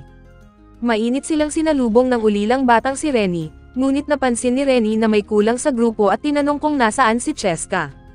Biglang naalala ni Toya na naiwan niya ito sa lumilipad na hardin at agad niya itong binalikan, at pagbalik nila ay naghain ito ng tsaa kina Toya at Lin. Si Toya ay humingi ng paumanhin kay Cheska at sinabing babawi siya, ngunit nagbiro ito na bigyan na lang siya ng sexing panty para makalimutan niya ang pagkukulang ni Toya. Sa ilang sandali ay umalis si Cheska at iniwan sina Toya at Lin para makapag-usap, at sinabi ni Lin kay Toya na plano niyang puntahan ang iba pang lumulutang na isla, na ginawa ni Professor Regina. Pagkatapos ay nangakong tutulong si Toya, kahit na minsan na siyang sumuko sa paghahanap ng mga ito, ngunit biglang tumunog ang kanyang telepono at tumawag ang tagapaglikha. Agad na ginamit ni Toya ang kanyang gate spell papunta sa langit, at tinawagan siya ng tagapaglikha para kumustahin ang kanyang kalagayan. Sinabi ni Toya na mas maayos na at mas masaya ang kanyang buhay ngayon kaysa dati, ngunit dumating ang Reyna ng Pag-ibig at tinukso si Toya tungkol sa engagement niya sa 4 na babae.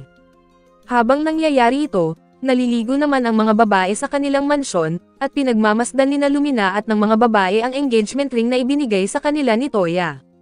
Labis silang nagpapasalamat dahil may kasamang proteksyon ang mga singsing upang hindi sila mapahamak, at habang nahihiya sa kilig ay inamin ni Lumina ang kanyang pangamba, na baka may ibang babae ang mapang-abuso sa kabaitan ni Toya at samantalahin ito. Sa sumunod na araw, nagtungo sa bayan sina Toya at Yae para mamili, at habang nasa daan, tinabahan si Yae at hiniling na maghawak sila ng kamay. Agad namang pumayag si Toya at nagpatuloy sila sa pamimili, at sa kalaunan ay dumalaw sina Lumina at Toya sa hari ng Belfast upang ipahayag ang kanilang engagement. Labis na natuwa ang hari at agad nitong hiniling na magpakasal sila para magkaroon siya ng apo, ngunit pinaalalahanan ni Reyna si Toya na may mga taong hindi siya magugustuhan at dapat siyang maging handa para kay Lumina. Sa ilang sandali ay sumali sa usapan ang kanyang nakababatang kapatid para batiin ang ate niya, at pag-uwi nila ay tinanong ni Toya si Lumina kung may posibilidad ba siyang maging hari kapag sila ay nagpakasal. Sinabi ni Lumina na hindi dapat ito ang kanyang unang alalahanin, kaya't nagdesisyon na lang si Toya na gumawa ng isang proyekto para mapabilib ang iba. Pumunta siya sa lokal na lungsod at nagtayo ng mainit na paliguan para sa mga babae upang makaakit ng mas maraming customer. Para subukan ito, inimbitahan niya ang kanyang mga asawa at ilang matatanda para subukan ang kanyang paliguan. Habang naliligo sa magkahiwalay na bahagi ang mga lalaki at babae, niyaya ni Lumina ang mga babae na pag-usapan kung kailan nila napagtanto na umiibig na sila kay Toya. Habang namumula sa hiya, isa-isang inilahad ng mga babae ang sandaling napagtanto nila na may nararamdaman na sila para kay Toya. Si Lumina ang huling nagsalita at nagkasundo silang lahat na si Toya ang lalaki na kanilang pinapangarap, at habang nagtatawanan sila tungkol sa kanilang nararamdaman, biglang umakyat sa bakod si Cheska para makapunta sa tabi ni Toya. Sa kabutihang palad, tinamaan siya ng magic spell na nakalagay sa bakod, kaya't tumilapon siya pabalik sa women's section. Bigla namang sumugod si Lin sa silid ng mga lalaki upang sabihing natagpuan na niya ang susunod na lumulutang na isla. Nagtungo sina Toya at ang mga kasama niya patungong silangan ng Miss Mid, sa Rabay Desert, upang hanapin ang templo ng pangalawang isla. Wala masyadong interes si Toya sa paghahanap ng lumulutang na isla, at ang nais lang niya ay matapos agad ito at makauwi na, ngunit inamin niya na baka kailanganin nila ang kapangyarihan ng pangalawang isla kung sakaling bumalik ang mga halimaw sa kanyang panahon sa planetang Earth. Habang tumitingin sila sa disyerto, napansin nilang may isang halimaw na umaatake sa mga manlalakbay. Agad nilang pinigil ang paglalakbay para tumulong, at nakipaglaban sila sa halimaw para bigyan ng sapat na oras ang mga tao sa lupa upang makatakas. Paulit-ulit silang nagpapakawala ng mga magic attack ngunit masyadong malakas ang kalaban, at sa sandaling ito ay bigla na lang lumitaw ang dating kaibigan ni Toya na si Andy. Matapos ang mga pagbati ay sumakay siya sa halimaw at agad itong winasak, ngunit nagtataka si Toya at tinanong kung paano niya iyon nagawa, at ipinaliwanag ni Andy na ginamitan niya ito ng magic frequency na katulad ng sa kalaban. Matapos ang paliwanag ay agad din siyang umalis, at pinainom ni Toya at ng kanyang grupo ng tubig ang mga adventurer na kanilang natulungan. Ipinaliwanag ng kanilang leader na si Rebecca, na niligtas nila ang ilang mga batang babae mula sa pagkaalipin, at nais nilang dalhin ang mga ito sa mas magandang lugar. Tinanong sila ni Toya kung saan nila balak pumunta, at sinabi ni Rebecca na kailangan munang alisin ang mga bagay sa leeg ng mga babae upang tunay silang maging malaya. Ngumiti si Toya at ginamit ang apport spell upang tanggalin ang mga bakal sa kanilang leeg, at lumapit si Lumina at inalok ang mga babae na sumama sa kanila sa Belfast upang makapagsimula ng bagong buhay. Pumayag ang lahat kaya't agad silang dinala ni Toya papuntang Belfast, at pagbalik nila, tinanong ni Lin si Toya tungkol kay Andy. Napag-alamang nakilala ni Toya si Andy habang bumibili siya ng engagement ring, at tinulungan niya itong makabayad gamit ang lumang barya na hindi na tinatanggap. Nagsimulang maghinala si Lin at binalaan si Toya na mag-ingat kay Andy, at tinanong din ng mga babae si Toya kung ano ang nilabanan nila kanina. Ipinaliwanag ni Toya ang tungkol sa mga Fraza at ang kasaysayan ng mga ito sa Earth, at sinabi rin niya na posibleng nanggaling sa ibang mundo ang halimaw na nakalaban nila. Tinanong ni Toya si Cheska kung may nilikhabang sandata ang propesor laban sa mga halimaw, at ayon kay Cheska ay mayroon nga, ngunit nasa susunod na isla ito nakaimbak. Labis ang tuwa ni Toya kaya't agad niyang dinala ang kanyang grupo pabalik sa Rabay Desert, at ginamit ni Lin ang mahika upang ipakita ang invisible magic sa paligid ng templo at pumasok si Toya sa loob. Pagdating sa loob, pinuntahan ni Toya ang magic circle at ginamit ang teleportation mechanism. Napunta siya sa susunod na lumulutang na isla, ang Workshop Island, at doon ay nakilala niya ang tagapagbantay na nagngangalang Rosetta. Pinigilan ni Rosetta si Toya at humiling ng patunay bago niya pahintulutang pamunuan ang Workshop Island, ngunit sinabi ni Toya na nakuha na niya ang Garden Island na dating pag-aari ni Cheska. Ngumiti si Rosetta at sinabing magiging mas madali na ang lahat dahil may karanasan na siya, at nagtanong si Toya kung ano ang kanyang pagsubok. Sinabi ni Rosetta na kailangan niya lang hulaan ang kulay ng kanyang panty nang hindi gumagalaw si Toya mula sa kanyang kinatatayuan. Gumamit si Toya ng magic spell upang makita ang gagamba na nasa ilalim ng palda ni Rosetta, ngunit laking gulat niya nang makita na wala pala itong saplot, at sinabi niya ito kay Rosetta. Dahil doon ay kinumpirma ni Rosetta ang kanyang sagot at itinalaga siya bilang bagong tagapamahala ng Workshop Island. Pagkatapos ay hinalikan siya ni Rosetta, gaya ng ginawa noon ni Cheska, bilang bahagi ng formal na pagtanggap. Matapos ang kakaibang proseso, sinimulan ni Toya ang paggalugad sa lugar, at nadiskubre niya ang mga makabagong kagamitan sa isla.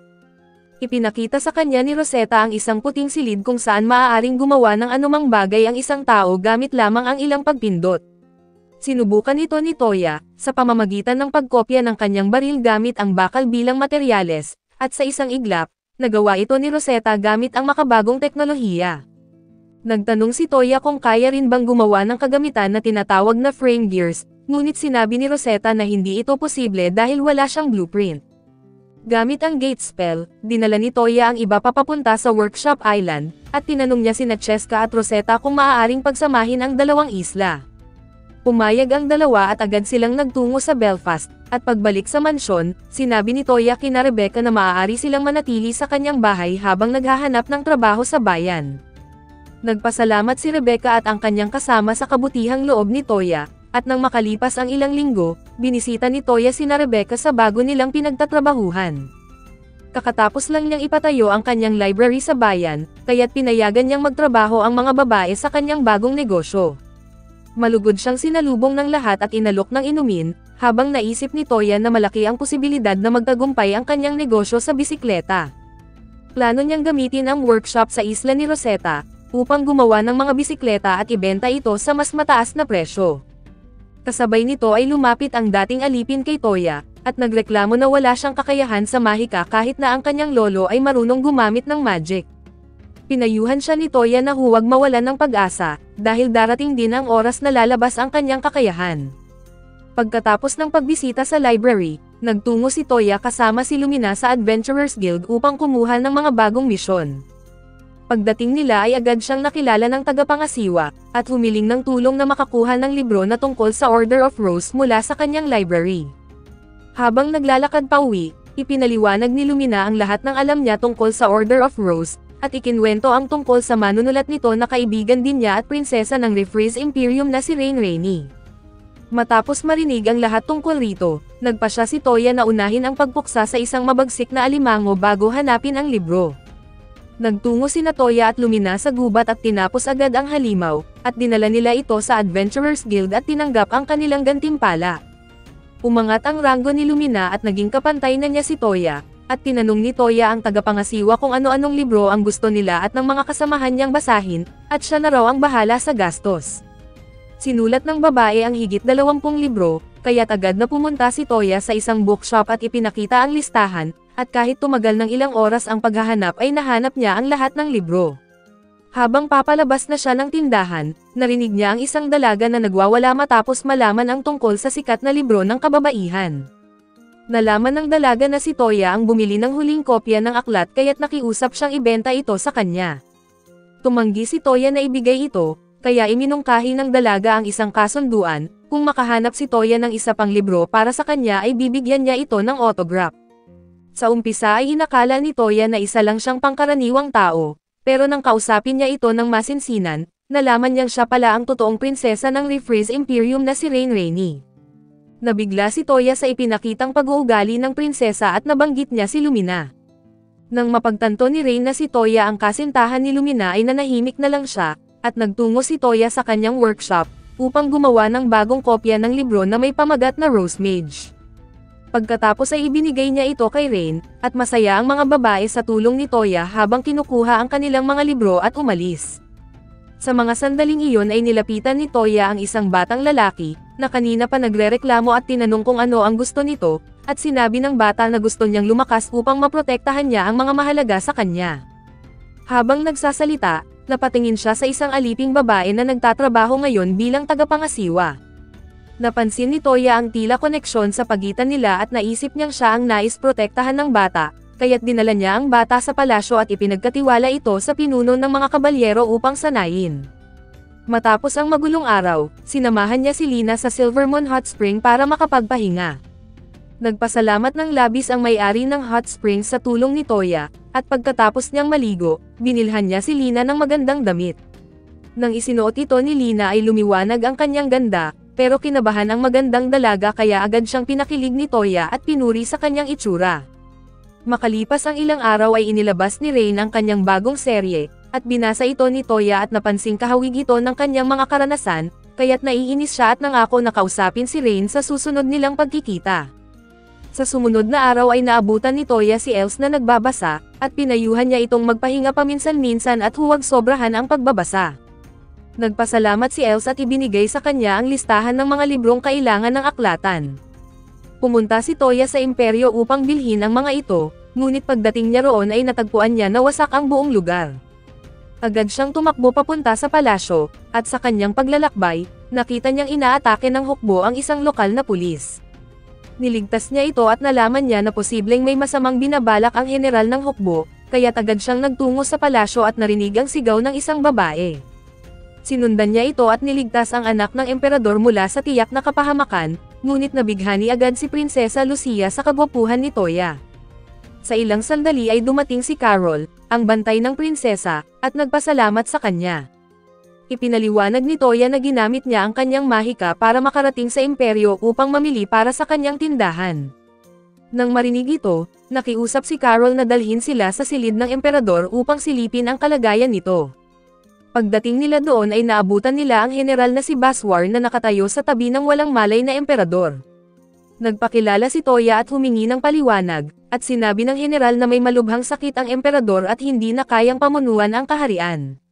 Ngunit hindi naniwala si Toya at hiniling ang totoong dahilan, at inamin ng general na balak niyang makipagdigmaan sa tatlong kaalyadong bansa, ang Refres, Belfast, at Mismid. Hinamon siya ni Toya at ipinaalala ang kapangyarihan ng mga bansang iyon.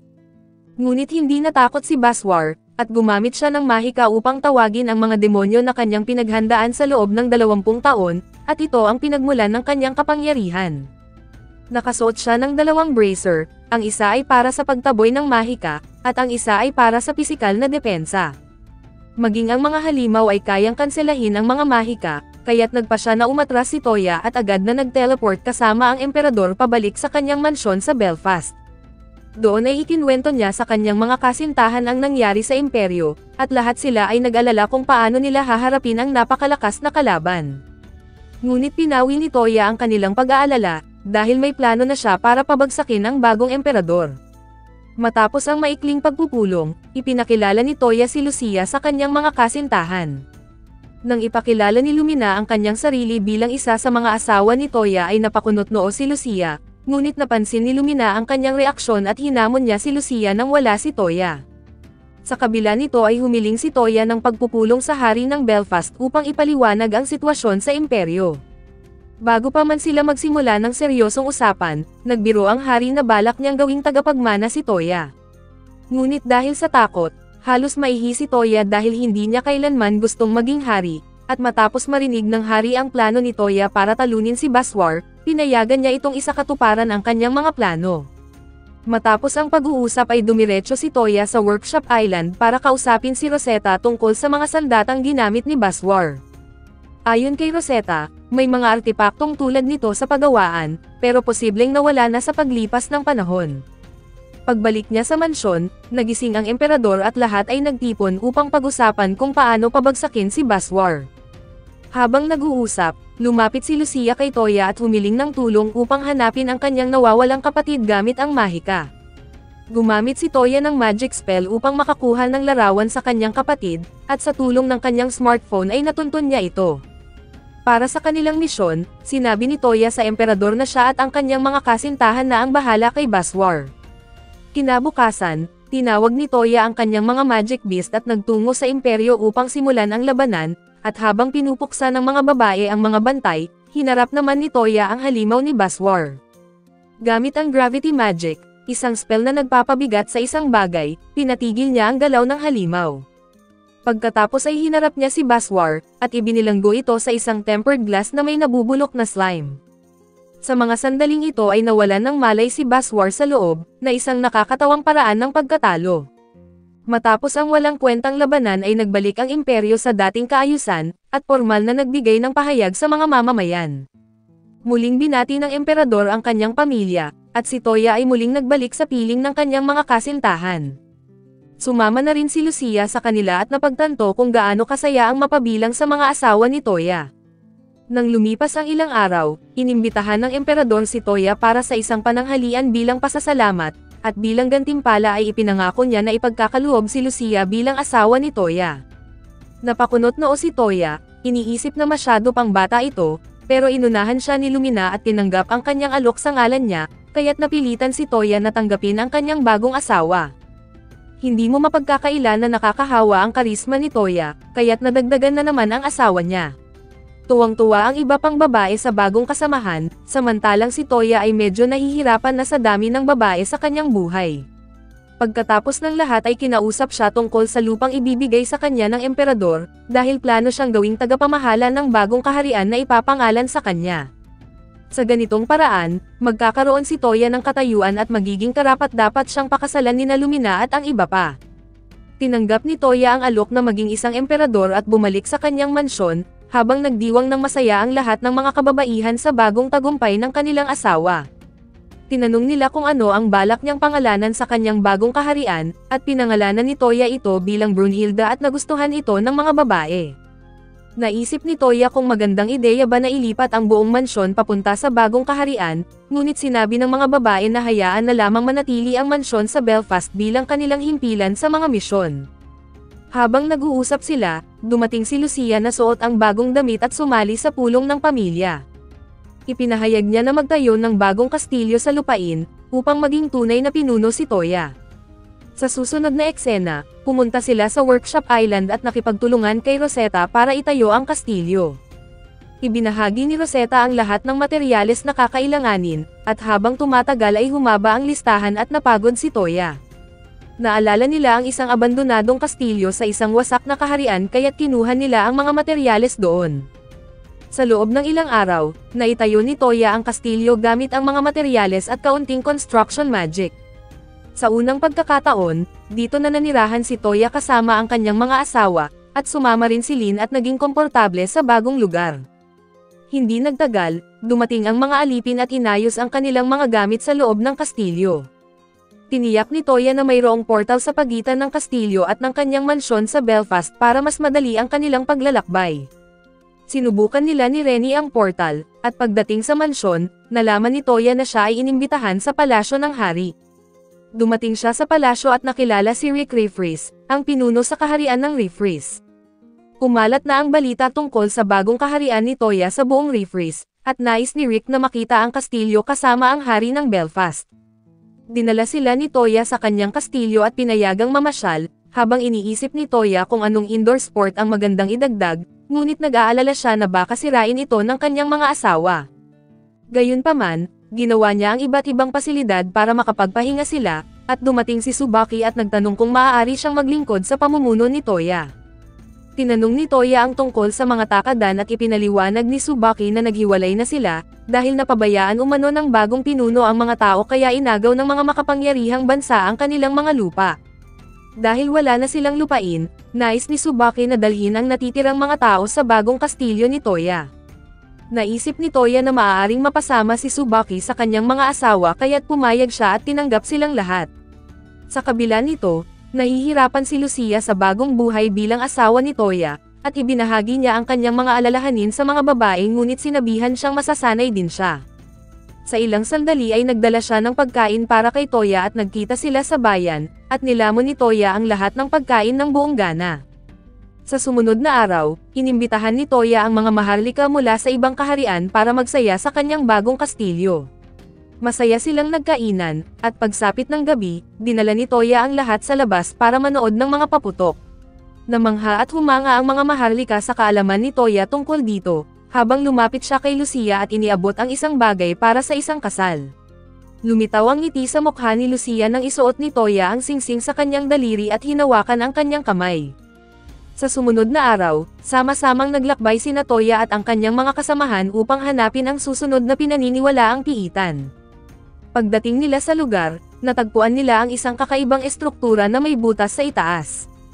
Pumasok si Toya sa butas at nakapasok sa mga guho, at pagdating sa loob ay nakita niya ang isang magic circle na agad siyang inilipat sa isang sagradong silid, na pinamumunuan ni Flora, isang robot na may malaking dibdib. Natural lamang na maakit si Toya sa kanya, at sinabi ni Toya na hawak na niya ang Workshop Island, at ipinahayag niya na balak na rin niyang pamunuan ang kanyang isla kung okay lang kay Flora.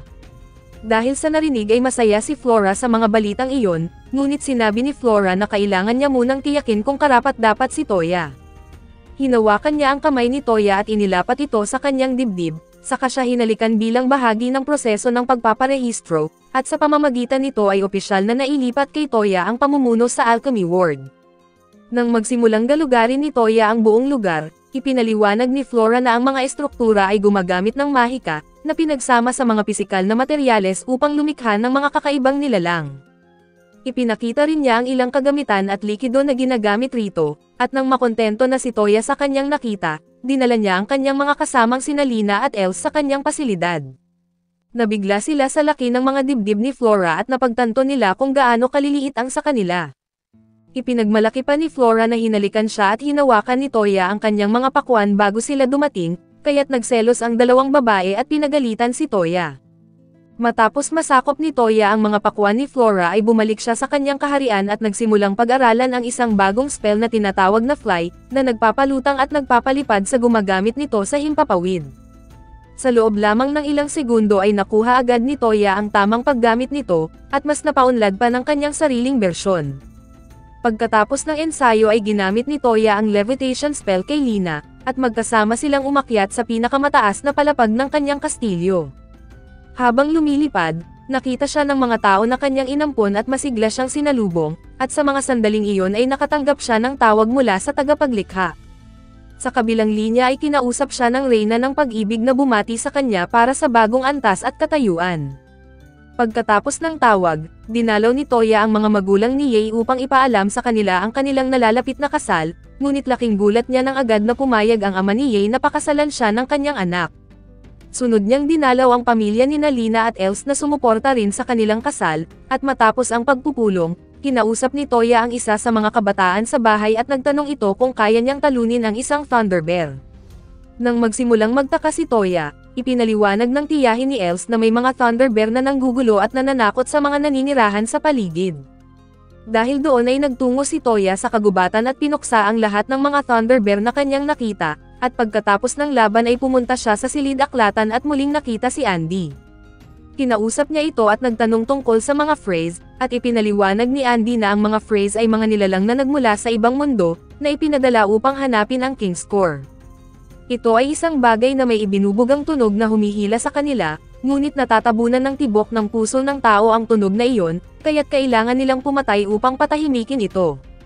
Sinabi ni Andy na hinahanap rin niya ang pinagmulan ng mga phrase upang ito'y wasakin bago pa man dumating ang mas mapanganib na bersyon nila. Agad na umalis si Andy pagkatapos ng kanilang pag-uusap, at nagtungo naman si Toya sa workshop at tinanong niya si Rosetta kung posible bang gumawa ng maraming frame gears. Ipinaliwanag ni Rosetta na hindi pa ito posible dahil kulang sila sa mga materyales, at ang tanging magagawa nila sa ngayon ay mangalap ng mga kailangan. Dahil doon, agad na bumalik si Toya sa kanyang mansyon at kinausap ang kanyang mga alagang hayop tungkol sa pagkuha ng mga materyales, at iminungkahi ng isa na makipagkasunduan siya sa Flame Emperor upang matulungan siyang makakuha ng lahat ng kailangan nila. Agad na pumunta si Toya sa bakuran at sa tulong ng kanyang mga alagang halimaw, ipinatawag niya ang Flame Emperor. Pagkatapos nitong lumitaw ay hiniling ni Toya na makipagkasunduan ito sa kanya, at agad namang pumayag ang nilalang at pinangalanan niya itong Gyoko. Sa ilang sandali, nagbago ito ng anyo at naging isang maliit na ibon na tumuntong sa kanyang balikat. Ipinadala nito ang mensahe sa lahat ng mga ibon sa paligid upang maghanap ng iba pang piitan at iulat kung makakita man sila. Kinaumagahan ay nagising si Toya at nadatnan si Lumina na natutulog sa tabi niya, ngunit nang binati niya ito ay bigla niyang naalala na hindi naman ito nandoon noong gabing nakaraan. Tinanong niya si Lumina kung bakit natutulog ito sa kanyang kama, at sagot ni Lumina na gusto lang niyang makasama ang kanyang kasintahan kahit saglit lang, lalo't abala ito sa pagtatayo ng isang bansa. Nahulog si Toya mula sa kanyang kama dahil sa gulat habang iniisip kung gaano siya kapagod, dahil di man lang niya napansin ang paglapit nito. Hinalikan siya ni Lumina sa pisngi bago ito lumabas upang magpalit ng damit, at sa kalaunan ay muling pumunta si Toya sa bakuran upang makaiwas muna sa mga babae. Lumapit si Gyoko at ibinalita sa kanya ang natanggap na ulat mula sa isang ibong taga-subaybay, na may natagpuan silang lugar na kahawig ng isang piitan, kaya't agad na tinipon ni Toya ang kanyang mga kasamang babae at pinag-usapan nila ang paglalakbay papunta roon. Gayunpaman, nagtataka ang mga babae kung anong klaseng mga halimaw ang maaari nilang harapin sa kanilang paglalakbay. Habang binabaybay nila ang daan, sinalubong sila ng isang halimaw na mukhang rhino, ngunit walang sinayang na oras ang mga babae at agad itong nilusob at tinalo. Naiwan si Toya na nanunood habang abala ang mga babae sa pakikipaglaban sa mga halimaw. Sa ilang milyang paglalakad ay matagumpay nilang narating ang piitan, at natagpuan ni Toya ang Magic Circle at agad siyang napunta sa isang lumulutang na isla. Doon ay nakilala niya ang tagapamahala ng isla na si Monica, ngunit nagsimula itong magtangkang patayin si Toya, at sa kabutihang palad ay naiwasan niya ang mga atake at hinamon siya ni Monica sa isang laban upang patunayan ang kanyang lakas. Sa halip na lumaban ng harapan, ginamitan ni Toya ng sleep spell si Monica kaya't ilang beses itong natumba hanggang sa sumuko. Sa huli ay hinirang siya ni Monica bilang bagong pinuno ng isla, at nang malaman niya na isa pala itong hanger, natuwa si Toya at nakiusap kay Monica na ipakita ito sa kanya. Dinala siya nito sa kauna-unahang frame gear sa kanilang mundo, at labis ang tuwa ni Toya at agad siyang naghanda upang sumakay, ngunit pinigilan ni Monica ang kanyang excitement dahil hindi gumagana ang frame gear. Habang nalulungkot si Toya, nabanggit ni Monica na baka matulungan sila ni Flora mula sa kanyang isla. Pagbalik niya sa mansyon, nalaman nila na kailangan ng napakaraming spellstone upang mapagana ang frame gear.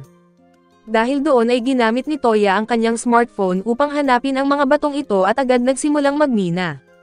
Sa ilang sandali ay naipon nila ang kinakailangang bato at napagana na rin ang frame gear, ngunit bago pa man siya sumakay sa tunay na frame gear, gumawa muna si Rosetta ng isang practice machine para makapag-ensayo siya.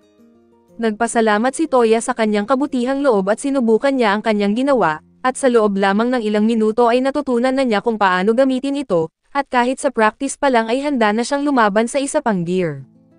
Pagbalik niya sa mansyon, gumawa siya ng mas maraming practice machine upang magamit din ng kanyang mga asawa. Habang abala si Toya sa pag-iisip ng mga magagandang bagay na maaaring gawin gamit ang frame gear, biglang lumapit si Sushi at nagmakaawang pakasalan siya. Nabigla si Toya at tinanong ang kanyang tunay na dahilan, ngunit lumalabas na ipapakasal na si Sushi kay Prinsipe Zabon, isang tirano at babaero mula sa kaharian ng Nelia. Nang marinig ni Toya ang mga hindi magandang gawain ng prinsipe, agad niyang napagtanto na hindi niya maaaring hayaan iyon. Pagkatapos ay nangako siya na gagawa siya ng paraan, kaya't nagpaalam siya sa kanyang mga asawa tungkol sa pagpapakasal kay Sushi, at agad naman silang pumayag. Pagkatapos ay humingi ng payo si Toya kung paano haharapin ang sitwasyon sa kaharian ng Nelia. May ilan sa mga babae ang nagmungkahi na patayin na lamang ang prinsipe, ngunit sa halip ay pinili ni Toya na kausapin si Alfred.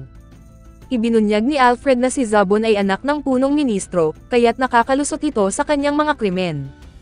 Dagdag pa niya, ang hari ng Nelia ay isa lamang palamuti sa trono at sunod-sunuran sa punong ministro. Ikinwento ni Alfred na ang kanilang tanging pag-asa ay ang isa pang prinsipe, anak sa kinakasama ng hari, kaya't agad na humiling si Toya na makilala ito. Pagdating nito, ipinahayag ni Alfred sa prinsipe na hindi na maaaring pakasalan ni Zabon si Sushi, sapagkat nakatakda na itong ipakasal kay Toya. Gayunpaman, lumapit ang prinsipe kay Toya upang magpakilala at ibinunyag ang lahat. Inamin ni Cloud kina Toya at Alfred na siya ang ikalawang prinsipe ng Nelia, at isiniwalat din niya na ang kanyang ina na sinasabing may karamdaman kaya't itinago, ay aktwal na ikinulong ng punong ministrong si Wardock. Bukod pa rito, plano ni Wardock na ipakasal ang walang kwenta nilang anak na si Zabon sa isang prinsesa upang ito ang magmana sa trono. Nang marinig nila ang masamang balak ng punong ministro ay nagpasya si Alfred na kumilos, kaya tinawag niya ang iba pang mga pinuno upang pag-usapan kung susuportahan ba nila si Cloud. Pagkatapos ng masusing pag-uusap, pumayag ang mga lider sa mga panukala sa hari ng Belfast na tumulong sa pagbawi ni Cloud sa kanyang kaharian. Agad na isinagawa ni Toya ang kanilang plano, nagtungo siya kasama sina Ye at Lina patungong Nelia. Sa pagkakataong ito, nagtago siya at gumamit ng spell upang hindi makita ang kanyang mga kasama at sumunod sila kay Cloud papasok sa palasyo upang harapin ang kanyang kapatid na si Zobon. Agad na hinanap ni Zobon si Sushi kay Cloud, ngunit sinabi nito na hindi niya ito nakuha dahil nakatakda na itong ipakasal sa iba. Pagkatapos nito ay nagalit si Zobon at sinampal si Cloud, at nang tanungin niya kung sino ang mapapangasawa ni Sushi, sinabi ni Cloud na ang maraming babae na si Toya.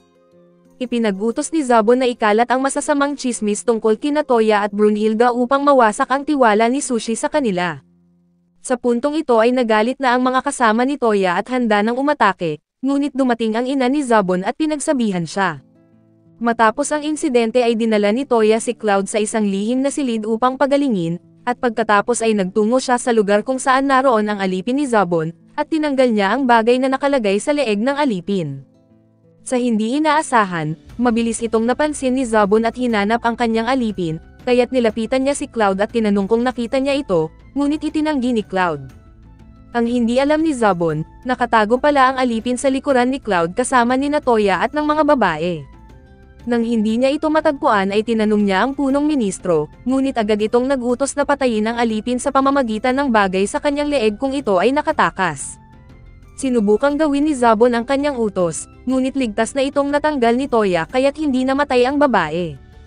Nang sinundan nila si Wardock kasama si Zobon ay narinig nila ang balak nitong gamitin si Cloud, upang magsimula ng digmaan laban sa mga karatig na bansa. Ngayong nakuha na ni Toya ang lahat ng kinakailangang impormasyon ay nagplano siyang pasukin ang palasyo. Pagsapit ng gabi, nagtungo sa tore si Toya at ang mga babae kasama si Cloud kung saan nakakulong ang ina ng prinsipe. Nagkaroon sila ng masayang pagkikita, at saka sila dinala ni Toya pabalik sa Belfast. Ipinakilala naman nila ang tunay na punong ministro ng Nelia na si Marky Cook. Ngayon ay balak nilang hulihin ng palihim si Wardock at tanggalan ng karapatan si Zobon na mamuno, kaya't agad na inumpisahan ni Toya ang operasyon ayon sa kanilang plano. Kinabukasan, muling naging invisible si Toya at palihim na pumasok sa palasyo ng Nelia. Hindi naging maganda ang reaksyon ng punong ministro sa balitang nawawala ang ina ni Cloud, kaya't agad niyang inutusan ang mga gwardya na ipagpatuloy ang paghahanap sa buong palasyo. Habang nakatago, nagawa ni Toya na makapasok sa silid kung saan naroon sina Wardock at ang asawa ng hari. Habang hindi nakikita, inilabas niya ang kanyang telepono at ginamit bilang dokumento sa pag-uusap ng dalawa tungkol sa kanilang plano, na patalsikin ng hari at lipulin ang kanyang angkan at ipwesto si Zobon bilang bagong hari. Matapos makuha ang ebidensya, ipinakita ito ni Toya kay Marky at sa mga kasama niyang babae at sa mismong hari ng Nelia. Dahil dito ay nagpatawag ng pagpupulong ang hari kasama ang mga opisyal ng kaharian, upang ihayag sa publiko ang kanyang magiging tagapagmana. Dumalo rin sa pagpupulong si Wardock at ang kanyang reyna upang marinig ang balita, ngunit nagulat ang lahat sa desisyon ng hari na si Cloud ang itinalagang susunod na hari ng Nelia. Nang tumutol sina Zobon sa desisyong ito, tinawag ng hari si Toya sa entablado upang ilahad ang ebidensya, at ipinakita ni Toya ang nai-record na pag-uusap at nabunyag ang kanilang pagtataksil. Bilang parusa, hinatulan ng kamatayan ng hari sina Wardock at ang reyna, at pagkatapos ay inilipat niya ang lahat ng responsibilidad sa bagong hari na si Cloud, kaya't ibinenta niya bilang mga alipin sina Wardock at ang kanyang mga kasabwat. Pagbalik ni Toya sa kanilang tahanan ay sinalubong siya ng kanyang bagong asawa na si Sushi. Sa una ay hindi niya agad ito nakilala, ngunit dahil sa kagandahan nito ay agad itong tinanggap ni Toya bilang bagong asawa. Sa sumunod na araw, dumalo sina Toya at ang kanyang mga babae sa kasal nina Lion at Alga, habang nagpasalamat ang mga magulang ng mga ikinasal kay Toya sa pagtulong niya na pagsamahin ang kanilang mga pamilya. Tinanggap ni Toya ang pasasalamat at nagpatuloy sa pakikipag-usap sa kanyang mga magiging asawa, at tinanong nina Sushi at Lumina ang kanilang hari kung kailan isasagawa ang kanilang mga kasal. Gayunpaman ay tumahimik na lamang si Toya at sinabing paghahandaan pa niya ito. Pagbalik nila sa mansyon, iminungkahi ni Lumina na mas makilala pa ng mga babae ang isa't isa, dahil gusto niyang patibayin ang kanilang samahan at pagmamahalan. Nang tumanggi si Toya at sinabing marami na siyang inaasikaso, nagreklamo ang mga babae dahil madalas siyang wala at nakakaramdam na sila ng pangungulila, at upang makabawi ay nagpasya si Toya na isama silang lahat sa isang lakad. Dahil doon, agad na nagpalit ng damit ang mga babae at naging napakaganda nilang tingnan sa harap ng kanilang asawa, kaya't pinuri sila ni Toya at dinala sa kaharian ng Belfast. Namimili sila ng mga regalo at pagkatapos ay kumain sa isang mamahaling restaurant, ngunit sa di kalaunan ay nakakita sila ng mga poster tungkol sa paparating na aklat ni Rain at nagsimulang manghula kung ano ang nilalaman nito. Habang nag-uusap ay inatake sila ng ilang magnanakaw, ngunit mabilis itong tinalo ng mga babae at nagpatuloy sila sa pamamasyal. Sa pagsapit ng gabi, inamin ni Toya na nag-e-enjoy siya sa piling ng kanyang mga asawa, kaya't hinila siya ng mga ito patungo sa susunod nilang destinasyon. Sa kanilang paglalakad ay nakita nila si Sushi na tila nakalimutan nilang isama, kaya't nagalit ito at pinilit si Toya na mangakong isasama siya sa susunod nitong pamamasyal. Kinabukasan ay isinama ni Toya si Sushi sa isang buong araw na pamamasyal, at nang makalipas ang ilang oras ay umupo sila sa damuhan sa paligid ng bayan at nagmuni-muni. Ipinahayag ni Sushi sa kanyang asawang si Toya ang lahat ng magagandang bagay na kanyang nagawa sa maikling panahon, kaya't napangiti si Toya at napaisip sa kanyang mga tagumpay. Makalipas ang ilang sandali ay nakatanggap siya ng mensahe mula kay Flora, na nagsasabing tapos na niyang kunin ang ether liquid mula sa mga bato, kaya't agad na pumunta si Toya at ang kanyang mga babae sa frame gear. Nakita niya na si Ye ang unang nakasakay dito, kaya't ito ang unang pagkakataon na gamitin ni Toya ang dambuhalang robot, ngunit naunahan siya ni Els. Sa mga sumunod na eksena, nagtungo si Toya sa kabilang isla upang kunin ang kanyang bagong sandata, isang espada na gawa sa phrase material. Nagustuhan ni Toya ang kanyang bagong espada at tinanong si Rosetta kung maaari ba silang gumawa na mas maraming produksyon. Sinabi ni Rosetta na maaari naman, ngunit kailangan nilang makakuha ng mga magic stone, kaya't bumalik si Toya at nag-iisip ng paraan upang makakuha ng mga kailangang materyales. Habang naglalakad sa bayan ay nakita siya ni Lumina at Lucia at sinamahan siya, habang ikinwento ni Toya na naghahanap siya ng mga mahiwagang bato, kaya iminungkahi nila na maghanap siya sa mga golem at talunin ang mga ito para makuha niya ang mga kinakailangang materyales. Agad na ginamit ni Toya ang kanyang telepono upang mahanap niya ang teritoryo ng mga golem, at pagkatapos ay gumamit siya ng isang magic spell upang lumipad siya papunta sa isa sa mga lokasyon. Habang papunta roon, nakita niyang sinalakay ng mga phrase ang isang buong bayan at nahihirapan ang mga sundalo na talunin ang mga ito, kaya't nagpa siya na bumaba si Toya at tumulong. Gamit ang kanyang bagong espada ay nilinis niya ang buong bayan sa lahat ng mga phrase monster, at matapos ang digmaan, pinagaling niya ang mga sugatan at binigyan pa niya ng isang sandata ang unang prinsesang si Leitia. Nakilala ng prinsesa si Toya mula sa mga balita tungkol sa kanyang mga paglalakbay at nagbigay galang sa kanya. Sa ilang sandali ay ipinagpatuloy ni Toya ang paghahanap sa mga magic stone, at nang natagpuan niya ito sa kagubatan ay tinapos niya ang mga golem at ipinadala kay Rosetta bago siya nagpatuloy sa kanyang paglalakbay. Habang nasa daan ay nakakita siya ng usang ligaw na kanyang sinundan hanggang sa pampang ng ilog, at doon niya nakita ang isang dalaga na halos wala ng malay at duguan. Sinubukan niya itong gamutin, ngunit sobrang hina na ng katawan nito dahil sa labis na pagdurugo, kaya't dinala ni Toya ang babae sa laboratorio ng lumilipad na isla upang mapagamot. Pagkatapos lamang ng isang araw, gumaling ang sugatang babae sa tulong ng laboratorio ni Monica. Gayunpaman, sinabi ni Monica na maaaring nawalan ito ng alaala dahil sa mga pinsalang tinamo, at nang tinanong ni Toya kung maaaring epekto lang ito ng gamot ay tinukso lang siya ni Monica at dinala sa silid ng pasyente. Pagdating nila sa silid ay tinanong ni Toya ang babae kung ano ang pangalan nito, at dahil wala siyang maalala ay wala rin siyang pangalan. Dahil doon, binigyan siya ni Toya ng pangalang Sakura at dinala sa kanyang mansyon upang mapabilang sa kanyang magiging asawa. Pagdating sa mansyon, kinausap ni Toya sina Lina at Els tungkol sa bagong bisita. Sinabi niya na si Sakura ay pansamantalang maninirahan sa kanyang kwarto, ngunit sa sandaling iyon ay nasa labas si Sakura at namamasyal. Nalilito ang mga babae dahil sobrang mahinahon lang ito para sa isang nawalan ng alaala, ngunit sinabi ni Toya na ang mahalaga ay buhay pa siya, at dahil wala siyang natatandaan ay wala rin siyang dahilan upang malungkot. Nang umalis muna ang mga babae ay sinamahan ni Toya si Sakura sa hardin, at doon niya narinig si Sakura na umaawit ng napakagandang tinig kaya't namangha si Toya at pinuri ang dalaga. Dahil dito, naisipan niyang dalhin ito sa music room kung saan siya tumutugtog ng piano habang si Sakura ang kumakanta. Nang marinig ito ng mga babae ay lahat sila ay nagtungo sa music room upang makinig, at nagsaya ang lahat habang nagpapasikat si Toya ng galing sa pagtugtog.